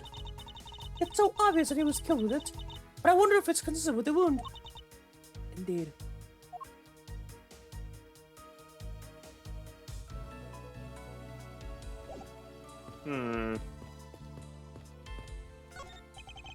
The ceiling fan must fall from the ceiling. Oh, ceiling fan! What does one of these do? Exactly what it sounds like it does. A fan that is installed into one ceiling. Well, if I had one of these in my room, I'd better go dizzy from staring at it as I slept. Detective Gumshoe, in the real world, we close our eyes when we sleep. Oh my God. Because it's a magical treasure, can I ask you to please not touch it? I'm afraid that the only ones allowed to touch it are myself and the Secretariat. Hold it! But there's a possibility that it's related to the murder, wouldn't you agree? Hey, Mr. Edgeworth, why don't we get him for now? We can force someone, let's investigate later on when we find some solid proof. I suppose I don't have a choice. That must be one of the primitive statue caves I was talking about earlier. Is it just me, or does this man look like the Steel Samurai? Could be twins.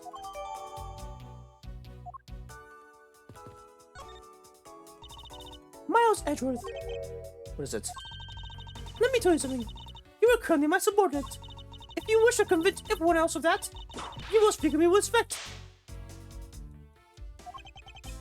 What's the glitty ginter eyes? I don't think that will really be necessary, Francisca. Oh, really? Well, it doesn't matter. It doesn't change the fact that you are still under me. I thought Francisco was flying around the world in pursuit of the smuggling case. So then why is she here at the embassy? I was investigating at the Albastian embassy when I got wind of this mess. Oh, that's right. The Atagarasu was due to appear at the embassy as well. Yes, but the difference is that we don't have fire over there. Although there was an incident at the Albastian... There was an incident at the Albastian Embassy as well. But I left Agent Lang in charge of that case and came over to the Babali's embassy. Oh, so Agent Lang is here as well, huh?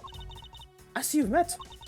Well, he's at the Albastian Embassy along acting as a bodyguard for the Ambassador Alba. However, he seems to have a different reason for being there. So the suspect in the murder that occurred in this office is that little girl, I see. Is she perhaps trying to beat Yatsukarasu? The Kay would never harm her soul, sir. Hey, You remember, don't you, Dion? About the case we investigated together 7 years ago? That girl is daughter of the victim in the case, Mr. Faraday. so she's a feisty little girl. Kay has been on the trial of Yatsukarasu, which is how she ended up here. Looking for the one who took her father's life. I see. Kay's trying so hard, but you know what? The Yatsukarasu just keeps on treating us all. How so? The Yatsukarasu sent a card saying, I will be there to steal your dirtiest secret. But actually, all we had is an arson and a murder. The labs boys are going in circles. Do you know what it is, sisters? I bet it's a breach of contract, and it's going to be on the rap sheet. If you ask me, I'm perfectly fine with the fact that nothing was stolen tonight. I do wonder, though, if close to you really is a Yatsukarasu.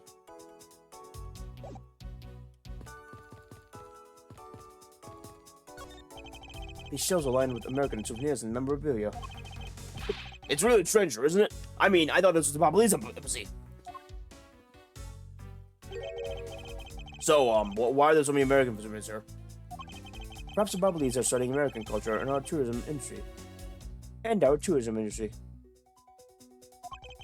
If they have planned to make the Babali's tourism industry truly flourish, then they would need to observe and study other countries' methods, I suppose. Speaking of tourism, I got these from one guy there, sir. He said if I bring these with me to Babel, I can trade them in for a few buffets. Oh? So how do you expect to travel to Babel? Well, the whole world is connected by ocean, sir. And for an all-you-can-eat buffet, I swim all the way to Babel if I had to. Can a simple food coupons really motivate people to do such fantastic things? You'd be surprised. You would be surprised. It looks like there was once a magnificent grand father-path, but has fallen victim to the fire. Hey, Mr. Edgeworth! It's okay for me to talk about the clock to my house, sir. If they're unlimited to the case, I hope that you will refrain from sharing, but... Well, this is a wooden clock that I made with myself, but the timer badges, there's quite enough, detective. Oh. That's quite enough, detective. Let me see the knives. Mr. Edgeworth, there's still something on display back here, sir. Knives, huh? Although the blades that are all there remains of them. Unfortunately. No, I guess the handles got burned off by the fire. So even the knives fell victim to the fire. And Master Paulino, are these knives yours? Why, yes, they are. They are a special set of ornamental knives featuring the national symbol of Babel. These butterfly-themed knives, along with the Albastian set of knives, are comprised of 3 knives each. But I can't believe the Babali's ones have been produced at this state. Ornamental knives, huh? There's a small radius on the tang of this blade. Ambassador Paulino, what is this notch here for? No, that!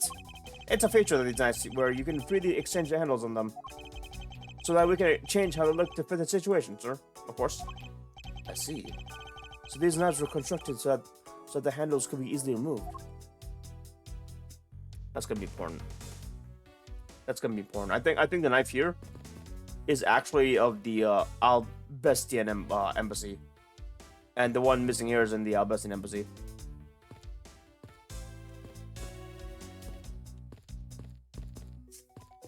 Okay, no. Gotta talk to the guy.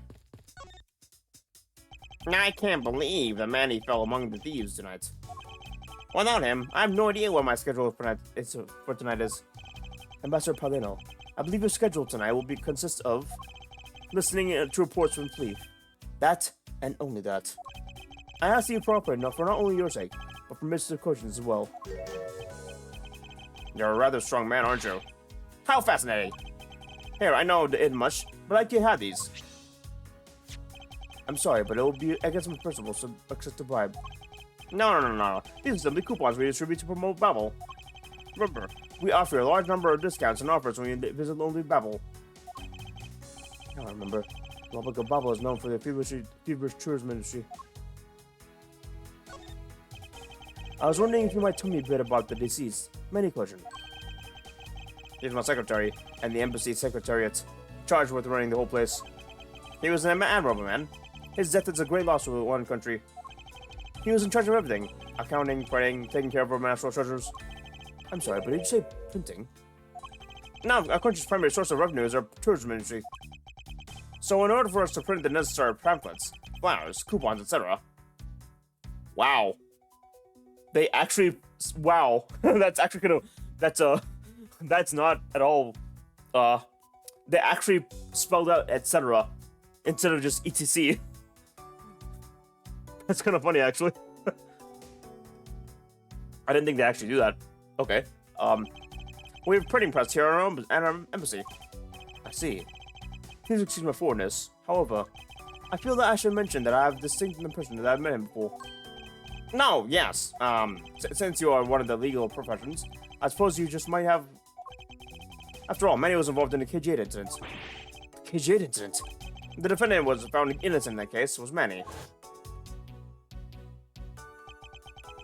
So Mr. Cochin was the same man as the one in the case. That's been 10 years. Manny recovered personally from that case, and dove enthusiastically into his job. He was the one who planned this event, and was to oversee the embassy's renovations. It really is a shame. He had such a bright future ahead of him. Interesting.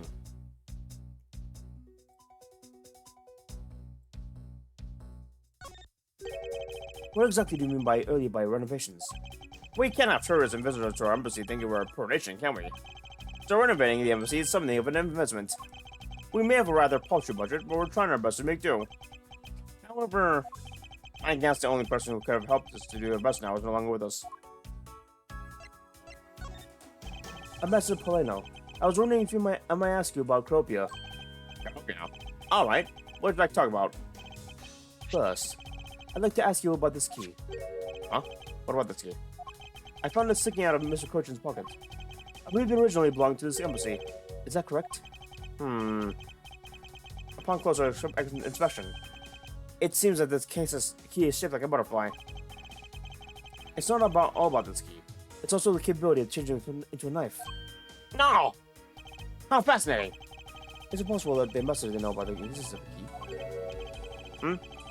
In the knife form, there's a flower mark at the base of the blade. I guess the knife might be from where we used to be part of Canopia. Hold it! And how did you come to that conclusion? And as most Canopians also symbols, the butterfly and the flower. I suppose many used this key here at the embassy back when it was so called Canopia. Ambassador Padeno, this key was stolen from the Canopian embassy 7 years ago. By Calypso Yu, otherwise known as the Great Thief Yazagarasu. Oh, really? You were not aware that Mr. Yu had brought it into the embassy at the time? I'm sorry, can't really be much of help. I'm not very familiar with the details, you see. I only became the ambassador after Babel became its own independent nation. But if Manny were still alive, he would probably know about what happened back then. Mr. Cochin and Mr. Yu knew each other from 7 years ago. That doesn't explain why I found the Yatagarasu's key here in the present.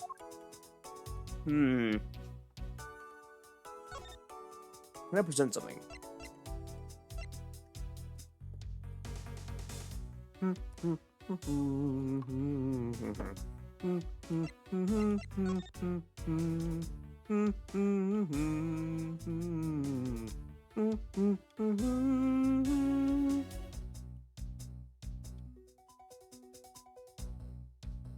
I wonder why it's called the Yatagarasu key.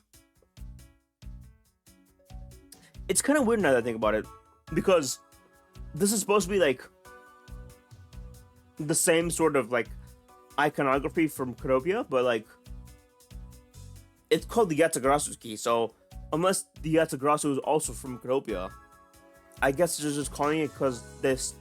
I guess they're just calling it because the Yatagarasu stole it from the Codopia. I don't know.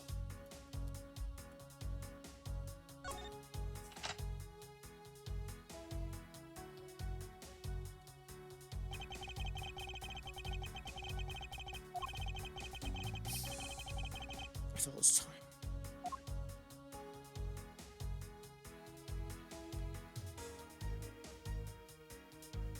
I wonder if this key is actually for like something in the embassy. It's not that far-fetched to think that the end of this key is meant to be a butterfly. Oh yeah, it's totally a butterfly. Oh yeah.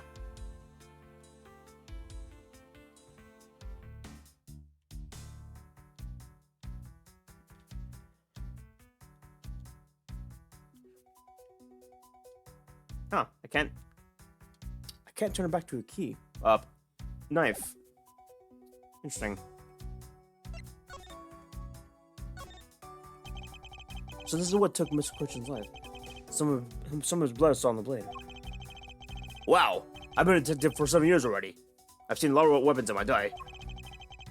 But knives I was still used to kill are always the hardest for me to bear. Yes, unlike guns, this is a weapon when you're likely to find the victim's blood on it. Yeah, just like how this one's practically drenched in it. That's a huzzer. Despite that, looks like the blood match managed to handle somehow. There's a lot of skilled detailing on the handle. I believe this is a butterfly. This one's amazing ornamental knife. And I'm really glad that this beautiful butterfly wasn't really ruined by blood. There's not even a single drop of blood on it. It really is quite exquisite.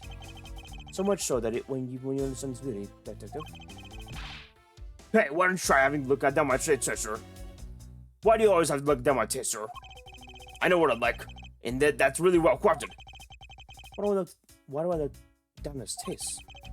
Because, my dear detective, I'm afraid your tastes are quite unusually quite questionable.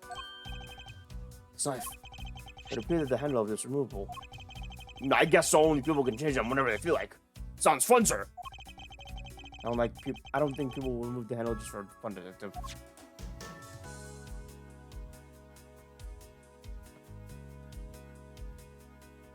Can we remove this? I guess we can't really remove this.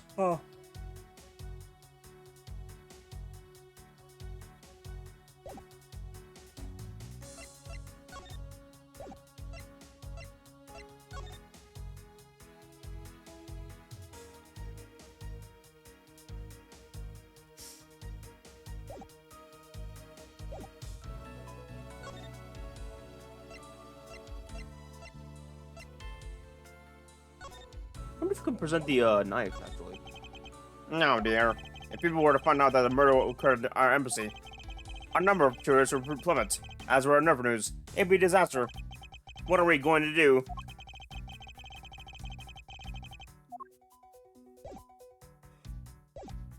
Oh. Oh, shit. Oh, wait. You guys present something to Francisca then, I guess. Would you mind not pointing that in my direction? It's dangerous. Anyways, why are you showing it to me? I have no particular reason. Ah! If you have no reason, don't you bring that dangerous organism near me. Do you understand? It's really oblivious to the irony in that statement. So let's lose the dangerous weapon of words for no reason all the time.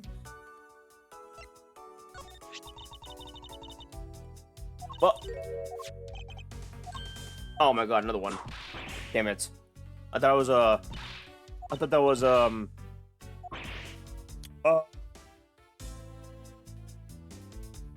specific dialogue.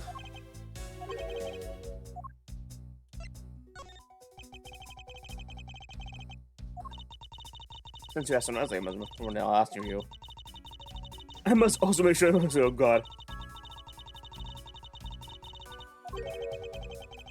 A simple. I don't have any thoughts about that word. First.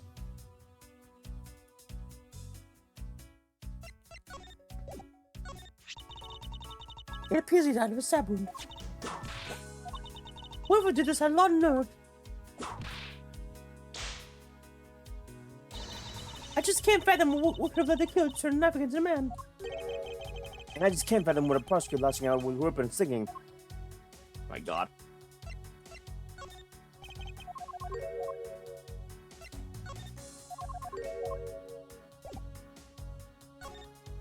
What do you think of my badge? What about your prosecutor's badge? I have one too, you know. Ah, yes. So you do. But seeing as I'm not currently a proper prosecutor, I thought I'd give presenting it a try. Is that any way for you to ask towards your superior? Yeah. Is a threatening whipping is a proper way of lecturing someone. Oh. Weird. I guess now I can just use logic. Okay. Song of the Secret. Key used at embassy. Butterfly Babble.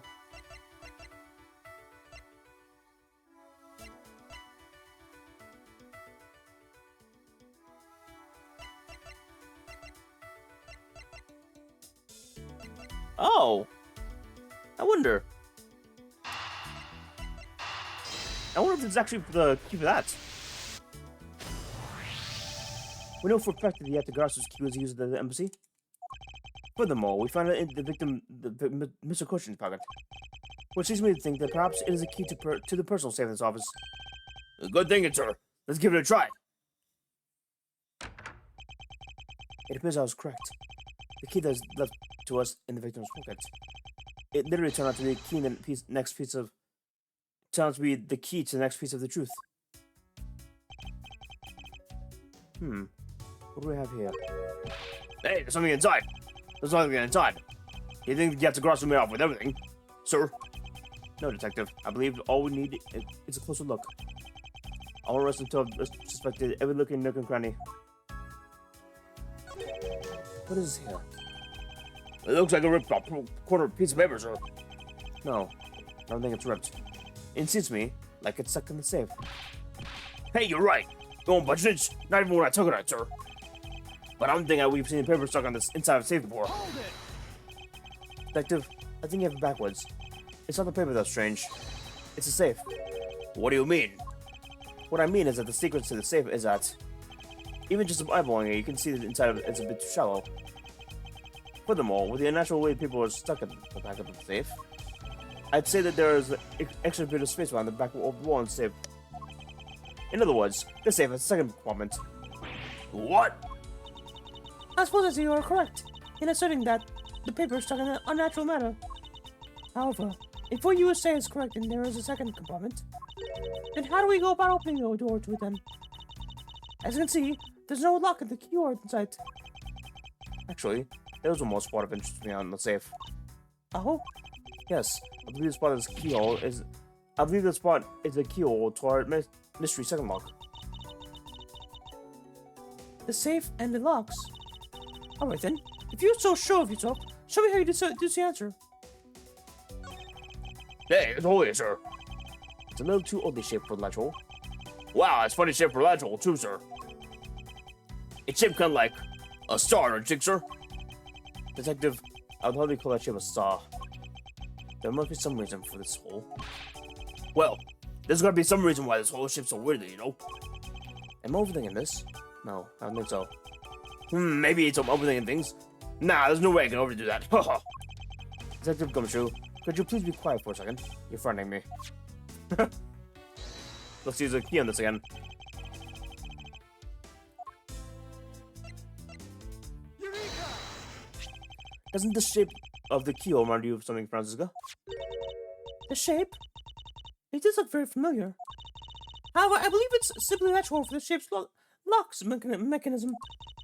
It's just for keeping the door shut, nothing more. Hold it. Is that so? The person who used this safe? Mr. Kutcher made sure the safe had two compartments in order to hide something. Do you honestly think that someone like that would allow the keyhole to be hidden to the hidden half to look so obviously like a keyhole that even the average person could figure it out? You can't be serious. Are you saying that this key holds a keyhole to the hidden compartment of the safe? That's precisely what I'm saying. And I will prove it to you right now. That the Yetagarasu's key, the key that will open it. The Yetagarasu's key? Miles, Edward, this had better be a very bad joke. Sorry, but this is no joke. The Yetagarasu's key is the very key that will open its second compartment of the safe. Who knows the key? This key opens the first compartment of the safe.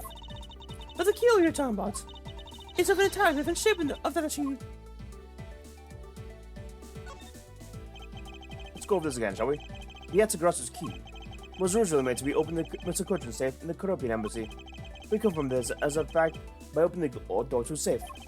Now let's take a look at the back end of the blade. Looking at the knife portion on its head, with the head on, what do you see? What are you talking about? Ah! It appears you've come to understand what I'm talking about. When viewed head-on, the knife's blade is exactly the same shape as the keyhole. The real function of the knife portion is to act as the key to the hidden portion of the safe. But that's preposterous! Because it looks like a key that was used like the one to kill Miss Faraday 7 years ago. We feel under the misconception that it was always meant to be a knife. But for both the key safe and the key to conceal such clever tricks, whatever is hiding inside the secret section must be of incredible importance. Then it's even possible that what I've been searching for is inside. Surfy, hurry up and open the safe! Yeah! Yes, sir! Opening now, sir! These items, it's a bunch of funny-shaped things. I guess they're pieces of art, sir. You're in the way! Now move, Scruffy! Nah, I didn't think I was in the way. These pieces of art. Oh, God. Oh, pardon me. Pardon me again. Ugh. They're identical to the ones I've been stolen from various countries around the world. Figured as much. These are the treasures of the section of the case was teared from view. I believe a more thorough examination is required. These are pieces of the stolen art from around the world. I wonder how much it's worth, especially in this one. Scruffy, don't touch such valuable pieces of art with your filthy hands. Why? Do you have any idea what would happen if one of them were to break? It's just me, or does she hate one of the pieces of art just now? To build this sort of trick into one safe is really something. Yeah, it's not neat how the safe has two compartments, but what's really impressive is how the other end of the key was just another key. I totally hadn't noticed. I wonder if Mr. Cushion is just paranoid or if he had secrets of the great value. Speaking of paranoid, I wasn't sharpening both ends of my pencil. But then, when I went to read something, I got all paranoid that I was going to stab myself. Please just prevent from dispensing your special brand of unrelated swords that were on duty. Yes, sir. Oh, pardon me, sir. Pardon me, chat. This is the document that we thought was stuck earlier. I don't know what this is about. Beats me, sir. Why don't we take a look first before we give up, detective? Mr. Kutcher's name was written here on the last page. I wonder what the significance of the document is.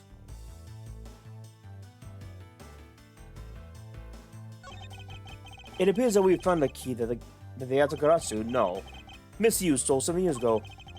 Since it was originally from his embassy, maybe she came back to return it? I don't think she's stopped to be so kind as to do such a thing, detective. Okay. Then what do you think, sir? Calissa Yu, for what reason did she steal the key?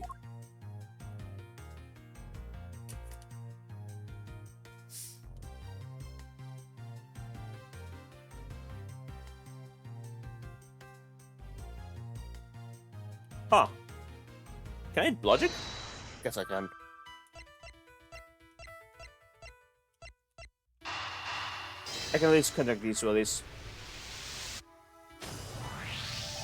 The design of the knife's handle. It greatly resembles a special bubbly species of the butterfly. It does, doesn't it? Plus it says right here.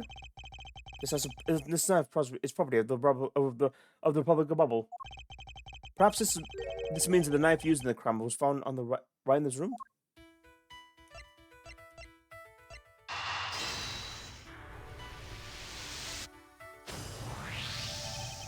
Maybe your dirtiest secret.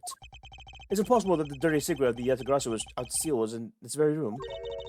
Dirty secret. Francisca, you're in pursuit of some dirty underhanded dealing yourself, are you not? Something tells me that this is no coincidence. In that case then, the person I'm looking for is in the bubbly dump, huh? The head of the smuggling operation. I think I just might need to ask Francisca about her smuggling case in more depth. Where's Francisca? Francisca, when we last talked, you said that you were on the trail of a smuggling ring. I suppose the reason you were here right now is related to that? Yes. After analyzing the intel we gathered from the various countries, this embassy rose to the top of our list to sites to investigate. And this is what tipped us off. It's a accounting document.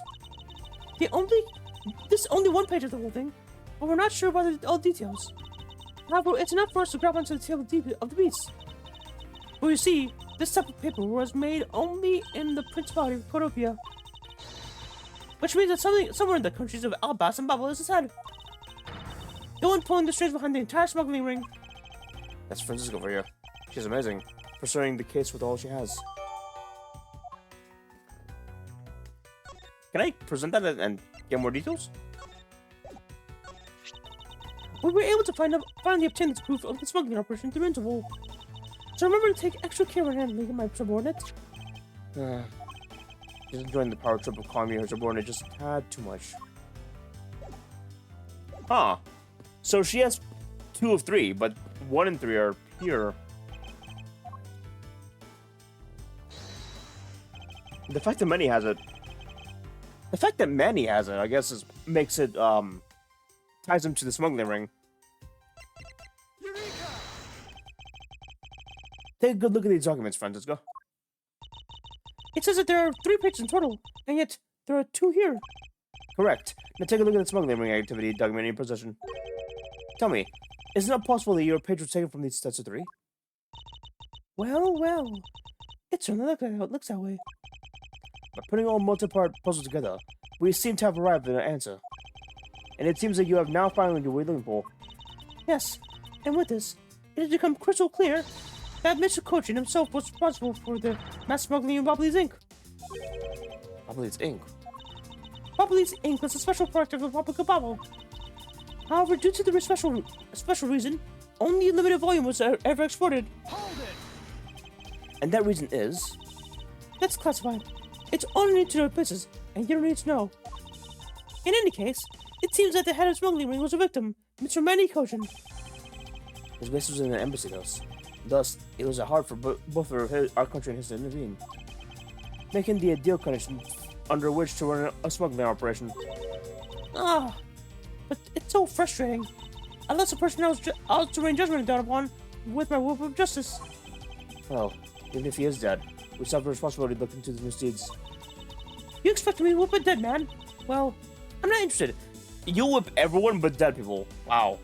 I guess she does have a limit. Francisco, you must know that Manny Cochin was a suspect in the Kid Jade incident. of course I know. On top of it being the head of the smuggling ring. Oh boy.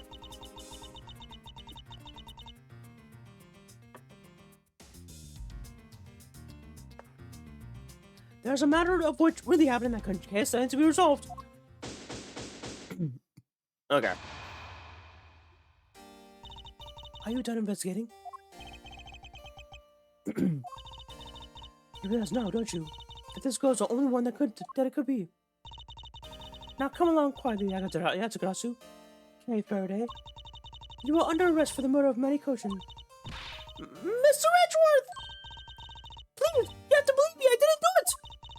I chased a fake Yatsugarasu in here, and he was already... You have the right to remain silent.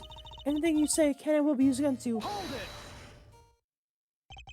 I'd like to help you reduce the number of mistaken arrests Interpol makes. What is it supposed to mean? I believe I've told you that Kate Faraday is not the culprit of this crime. Very well. I suppose I have no choice. I'll show you just how foolish your claims are. Oh boy. Even your police come from the Yatagarasu infiltrated Babi's embassy tonight. You know some confusion caused by the fire. The Yatagarasu snuck into this embassy. Furthermore, this girl claims to be the Yatagarasu. And most importantly, other than her, there's no one else in this here with a body. Your reason for suspecting Kay is because you think that she's the Yatagarasu. Exactly. But it isn't just me. She calls herself the Yatagarasu. Ah! Look! How many times do I have to tell you? I was only able to capture the fake Yatagarasu! Imposter or not, it matters not.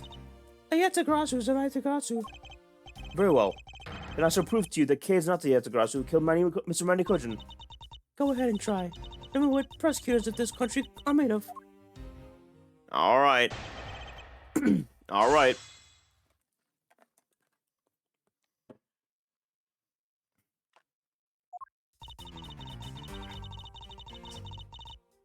Hold it!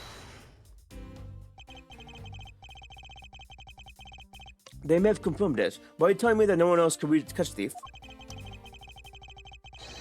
If so, you're basically admitting that the Yatagarasu had committed the murder and looted us. Of course, I chased out the Yatagarasu that entered the Babi's embassy right away. And that is also why I'm making this rush right now. Because at the end of my long chase, there was only this girl. No. In any case, this is what I believe happened tonight. Hold it! The confusion caused by the fire. Are you sure? Are you saying that the Yatagarasu was not the arsonist who started the fire? A suspicious person along was spotted in the area. Officers out in the area claim to have seen the person start a fire. It sounds like we have our phantom in the midst. Yeah. In a way, he could be considered a phantom with the way he randomly appears. Hold it! Just because she calls her that, says that, it doesn't prove that she's a killer. No, but it does give her motive. The Yatagarasu sent a card saying, I'll be there to see your dirtiest secrets. Oh shit, merch that's Lil J. Thank you for looking. Hope you enjoyed the stream. No worries about talking. I understand. Hope you enjoyed lurking. I appreciate it anyways. I appreciate it all the same.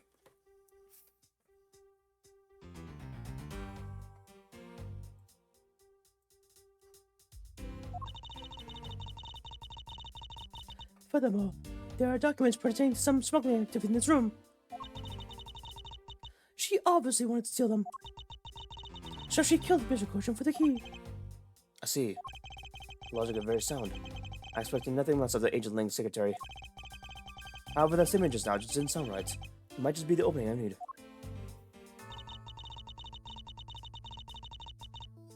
Hold it! So are you claiming that Kay knew that the foreign country's embassy had such documents? What the fuck?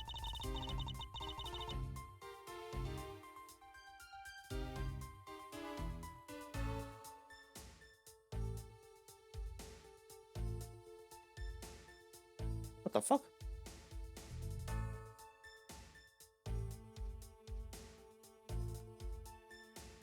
Am I tripping? I just heard it, I just heard someone say for some reason. Was it from my phone? What the fuck? No way. What the hell? I might be tripping. I don't think anything's open. I don't think anything's open. That's so weird. Huh.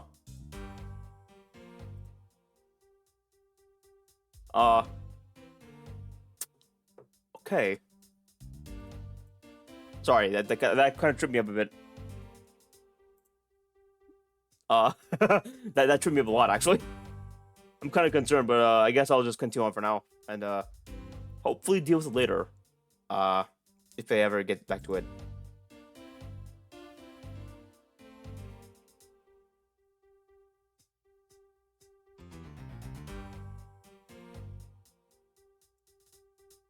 Anyways,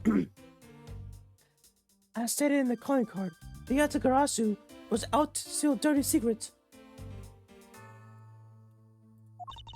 Which means that the goal tonight was to steal those smoking activity documents. You have it all wrong! It was his fake that sent the card! Your words are meaningless. If you're truly innocent, let's hear some proof. Hey, Mr. Edgeworth, I leave it to you to handle this. yes, I'd rather you did. The Atagarasu's goal, huh? You can claim she's innocent, but you can't change the fact that I've already outlined.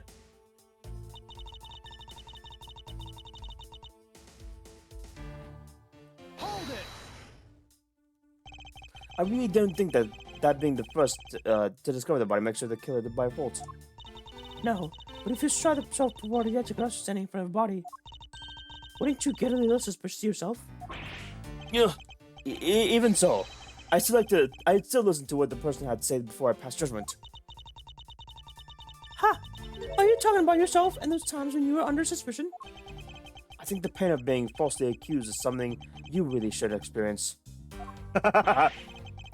Oh, I personally know that feeling really well, sir. And given my situation, I now know exactly what it's like too! I'm fine with never experiencing it, ever. Are you done with your little group conference? So, Agent Shina must suspect Kei of murder simply because Kei is the Yatagarasu. But I can prove that the Yatagarasu's goal was not the related murder. Then I may be able to begin to reason with her. Alright, let's present the thingamajig, the body, I guess. Oh shit, well, oh shit.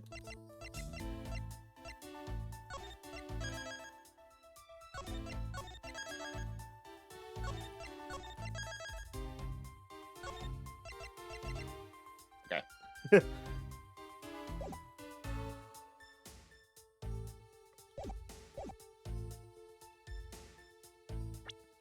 Let's present the body. Objection!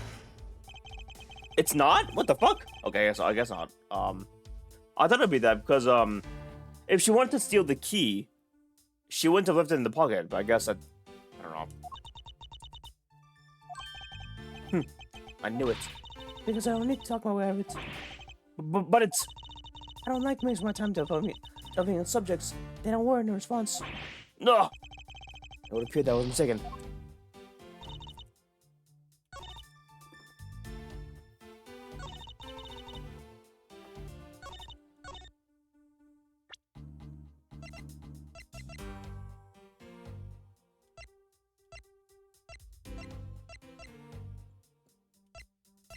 Objection! There we go. Agent Shina, I regret to inform you, but there's a flaw in your logic. Oh? Even if you claim that she's the killer and the Yatagarasu, I am certain that the securing the smuggling documents is not the motive behind the murder. The key to the safe in this room was found on Mr. Kochin's body. Furthermore, the Yatagarasu would not be so stupid as to leave without the documents. By the simple fact that the documents were still in the room and the safe when we looked, it's obvious that the killer's target was not the safe at all. But then perhaps she didn't know that. Perhaps she didn't know that the Mr. Kochin had the key on him. Objection! If that's the case, then why would she have needed to kill him? Because I can think of no reason for her to kill him if she had not known the fact. Need? Reason? All of this is simply out conjecturing after the fact. It's entirely possible that she accidentally killed him when she was thinking. Perhaps she didn't notice the safe second compartment before returning the key. No! But the fact that it still remains that Mr. Kochin was stabbed to death. Objection! But you have no definitive proof that it was Kei who committed the act. Actually, I do. I started holding him after he was on the victim with my own eyes. What? Excuse me, what? Kei? Allow me to tell you a bit more about the evidence that will put her away behind bars. Oh god. The knife wound in her body is consistent with the blade of knife The knife with the butterfly handle is a murder weapon, which the killer was holding. I assume she obtained the knife from the display rack and used it on the victim. The knife is a part of the special 3-piece set, which is a design like no other. The evidence is testimony. It all points to the girl. There is no counter-argument. That's the definitive evidence. You see now that she is definitely the killer, right? No! Mr. Edgeworth, you gotta believe me! I saw a suspicious person in a black coat outside the embassy. I swear! And you came in here because you were chasing a suspicious person. That's right! I ran into the office only because I was chasing after a person. But when I entered the room, it was pitch black. I couldn't see a thing. I felt something on the ground next to my foot, so I turned the lights on. But then...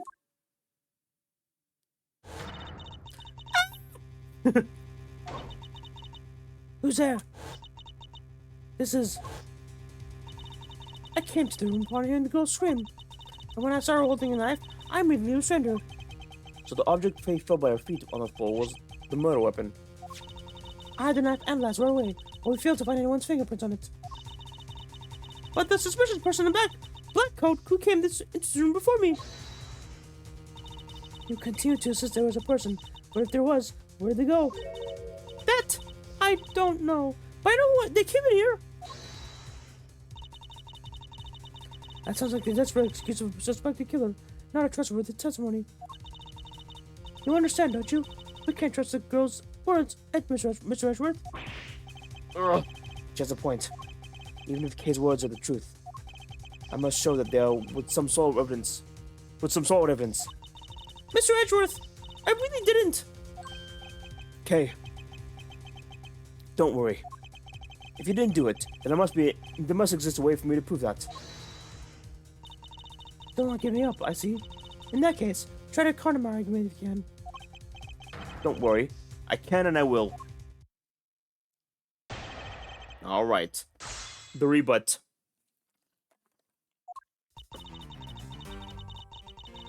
Hold it!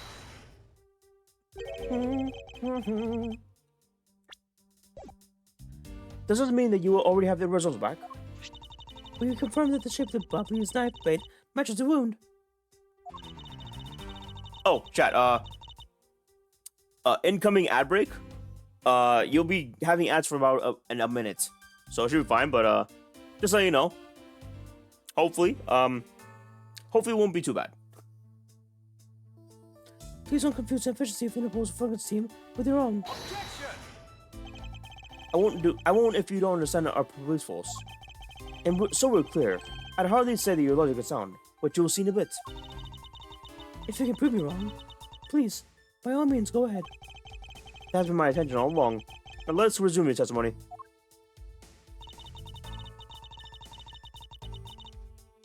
Hold it! You mean to say you saw Kay holding the murder weapon with your own eyes? I was also on the search for the Yatagarasu. When I heard the girl's scream coming from this room, I rushed over straight away. When I arrived, I saw the girl standing there motionless with his knife in her hands. But I already told you! I only came here because I was after the Yatagarasu! The suspicious person I saw came into this room! But when I entered, it was pitch black! I felt something by my foot on the floor, so I turned the lights on, and then... You found out that it was a murder weapon at your feet. How many times do I have to tell you? We can't trust the words of a suspect. The only thing you accept as evidence, is it? That's the only acceptable way to counter the eligible sign of crime. On the scene of a crime. Mr. Edgeworth, do you have some kind of evidence that can prove me innocent? I think I do. Because there's one piece of evidence that I find a bit interesting. I think I need to carefully examine this piece of evidence again.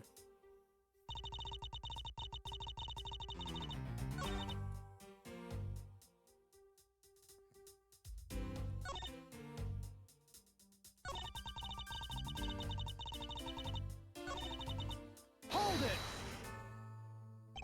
I say you please refrain from speculation. That sound hypothesis. The sound hypothesis derived from evidence. There is no room for debate. Ah! Miles Edgeworth, know that such an ungrateful loss will not be tolerated. might support it. Now rebut her hypothesis with factual logic. Otherwise, what was your investigation for? Yes, you are correct. Thank you. Helping a subordinate with my advice is the job of a good superior. She seems to be rather I don't know. She seems to be rather enjoying herself, but she is correct, nonetheless. Agent Sheena, please continue with your testimony. Hold it! About the 3-piece set. Is there really no other one like it? Let's ask Professor Paulino for details, shall we? And that is just indeed special. They have the butterfly, the symbol of public bubble engraved on them. And because there are only 3 of them in the world, they are very, very valuable. The national symbol, huh? Well, the knives are covered in butterfly design.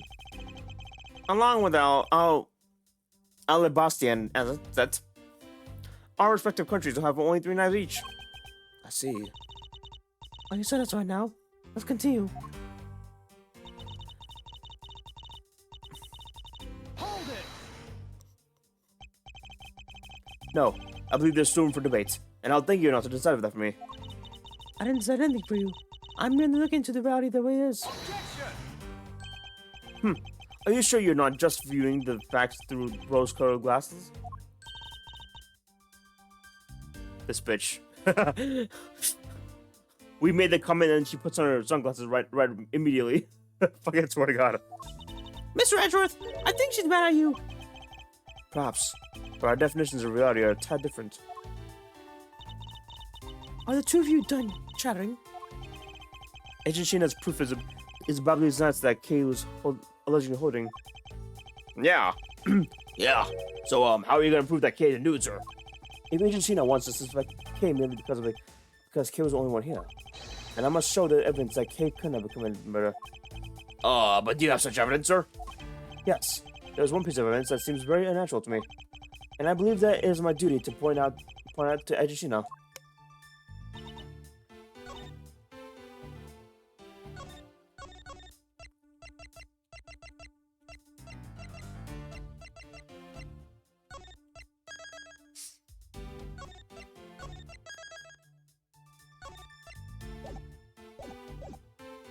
I guess. I show the knife again. There's a lot of skill detailing on the handle.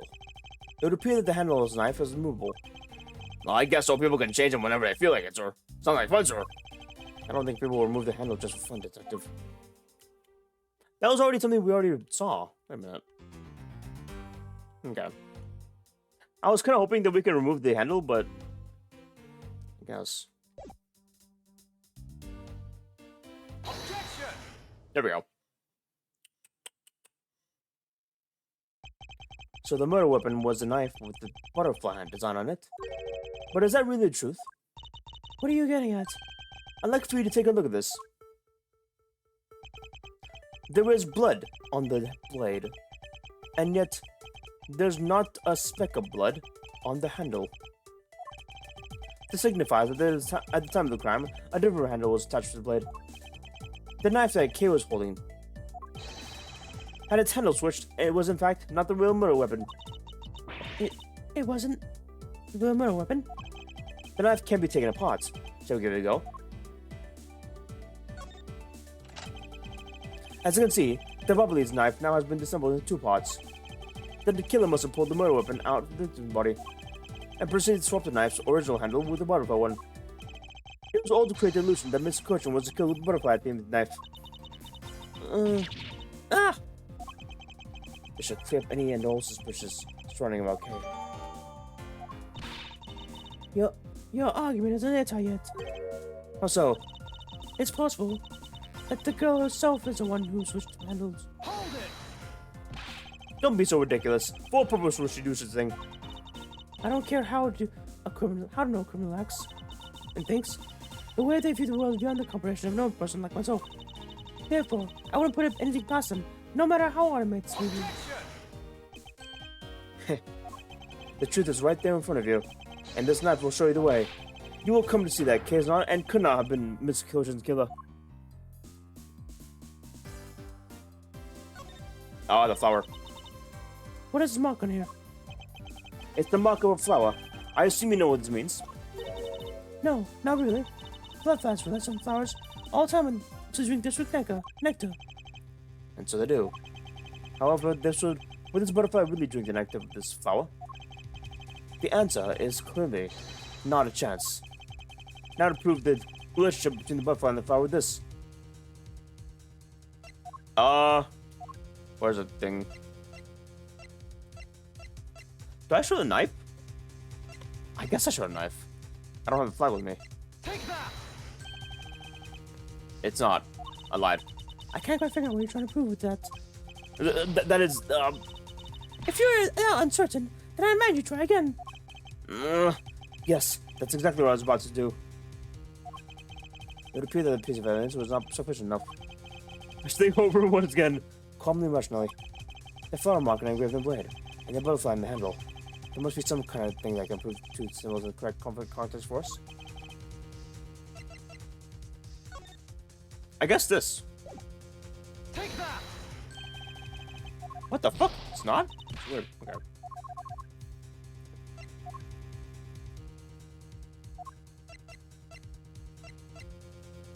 Oh. Take that! You can't be serious. It appears that you've made the connection. The flower on this blade is designed after a certain country's national symbol. That's right. The Kingdom of Alabast. In other words, this blade is from one of the Alabast ornamental knives. This part of the knife, handle, has Babo's national symbol of the butterfly on it. Therefore, it is undeniably the Babo's in origin. But as we both know, you can't kill someone with just a knife handle. Incidentally, when exactly did the murder occur in the end, Agent After the fire had broken out. That's right. Kate entered the Beverly's embassy after the fire had taken place. Furthermore, if she had not been to the Alabastian side of the building before then. On top of that, not a single person passed between the two countries during the fire. Which means that the cave could not have transported the Alabastian object over here. That makes it impossible for her to be a true killer. Ugh! Whoa, whoa, whoa! Way to go, Mr. Edward, sir! What a great victory!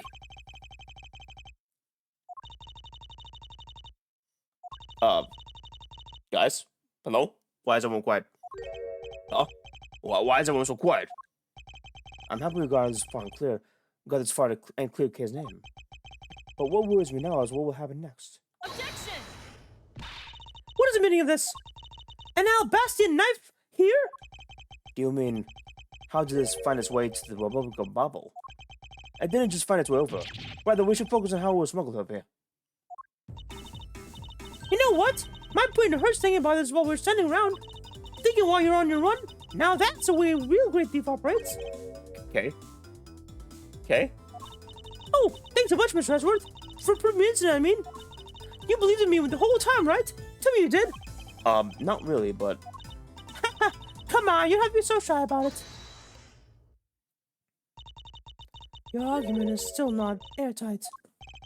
Would you care to elaborate? I understand that the girl didn't commit the murder. However, there is still a possibility that she is the Yatagarasu. That again! Look, how many times do I have to explain it to you?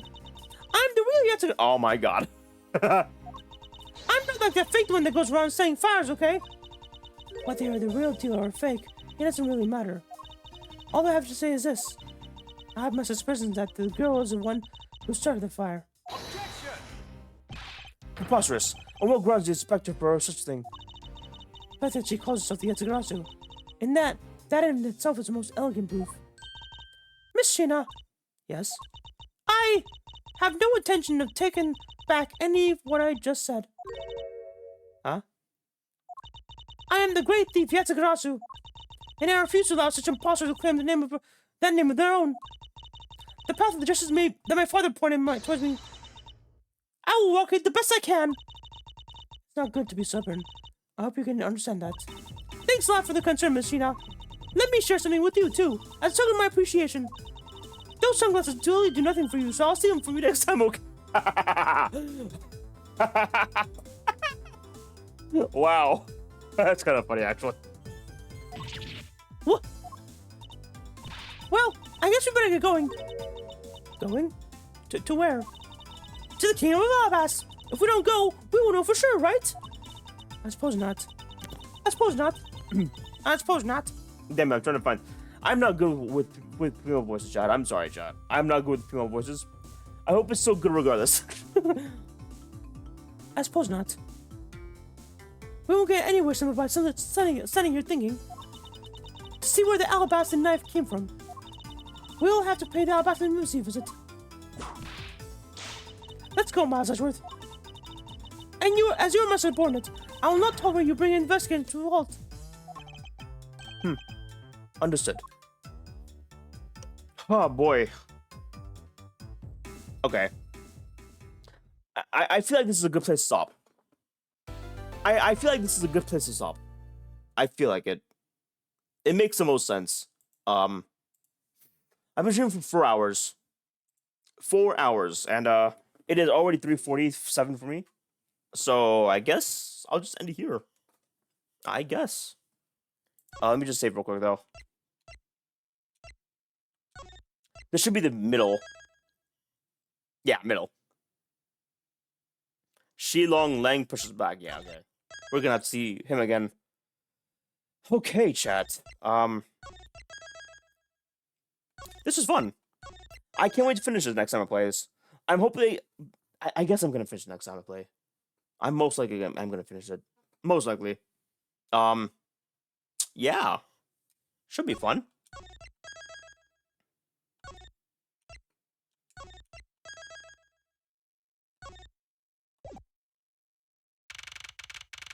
March 14th, 7:44 p.m.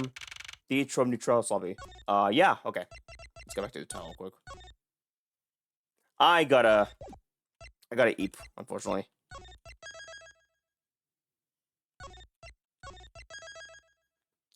But yeah, this is fun, Chad. Thank you for watching.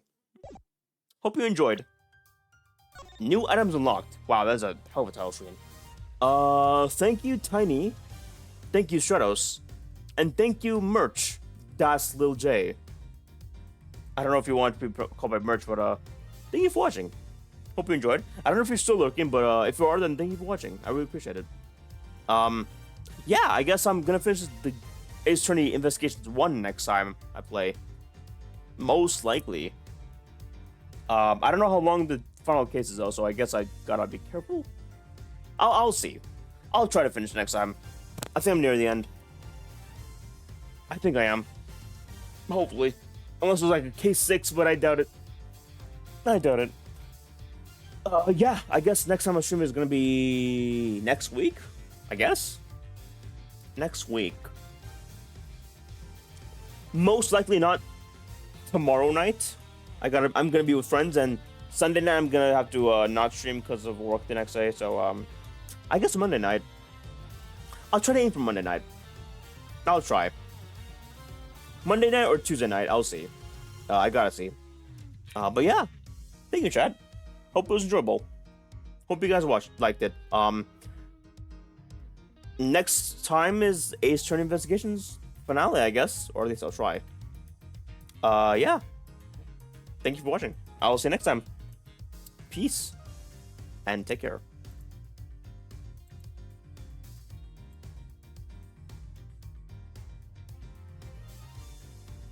Actually, wait a minute. Before I do this, I'm sorry. I don't want to like send off just yet. I think my friend started streaming just now.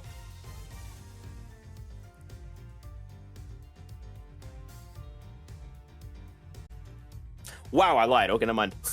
I guess it's not live yet. Alright, I'll just end it. Thank you for watching.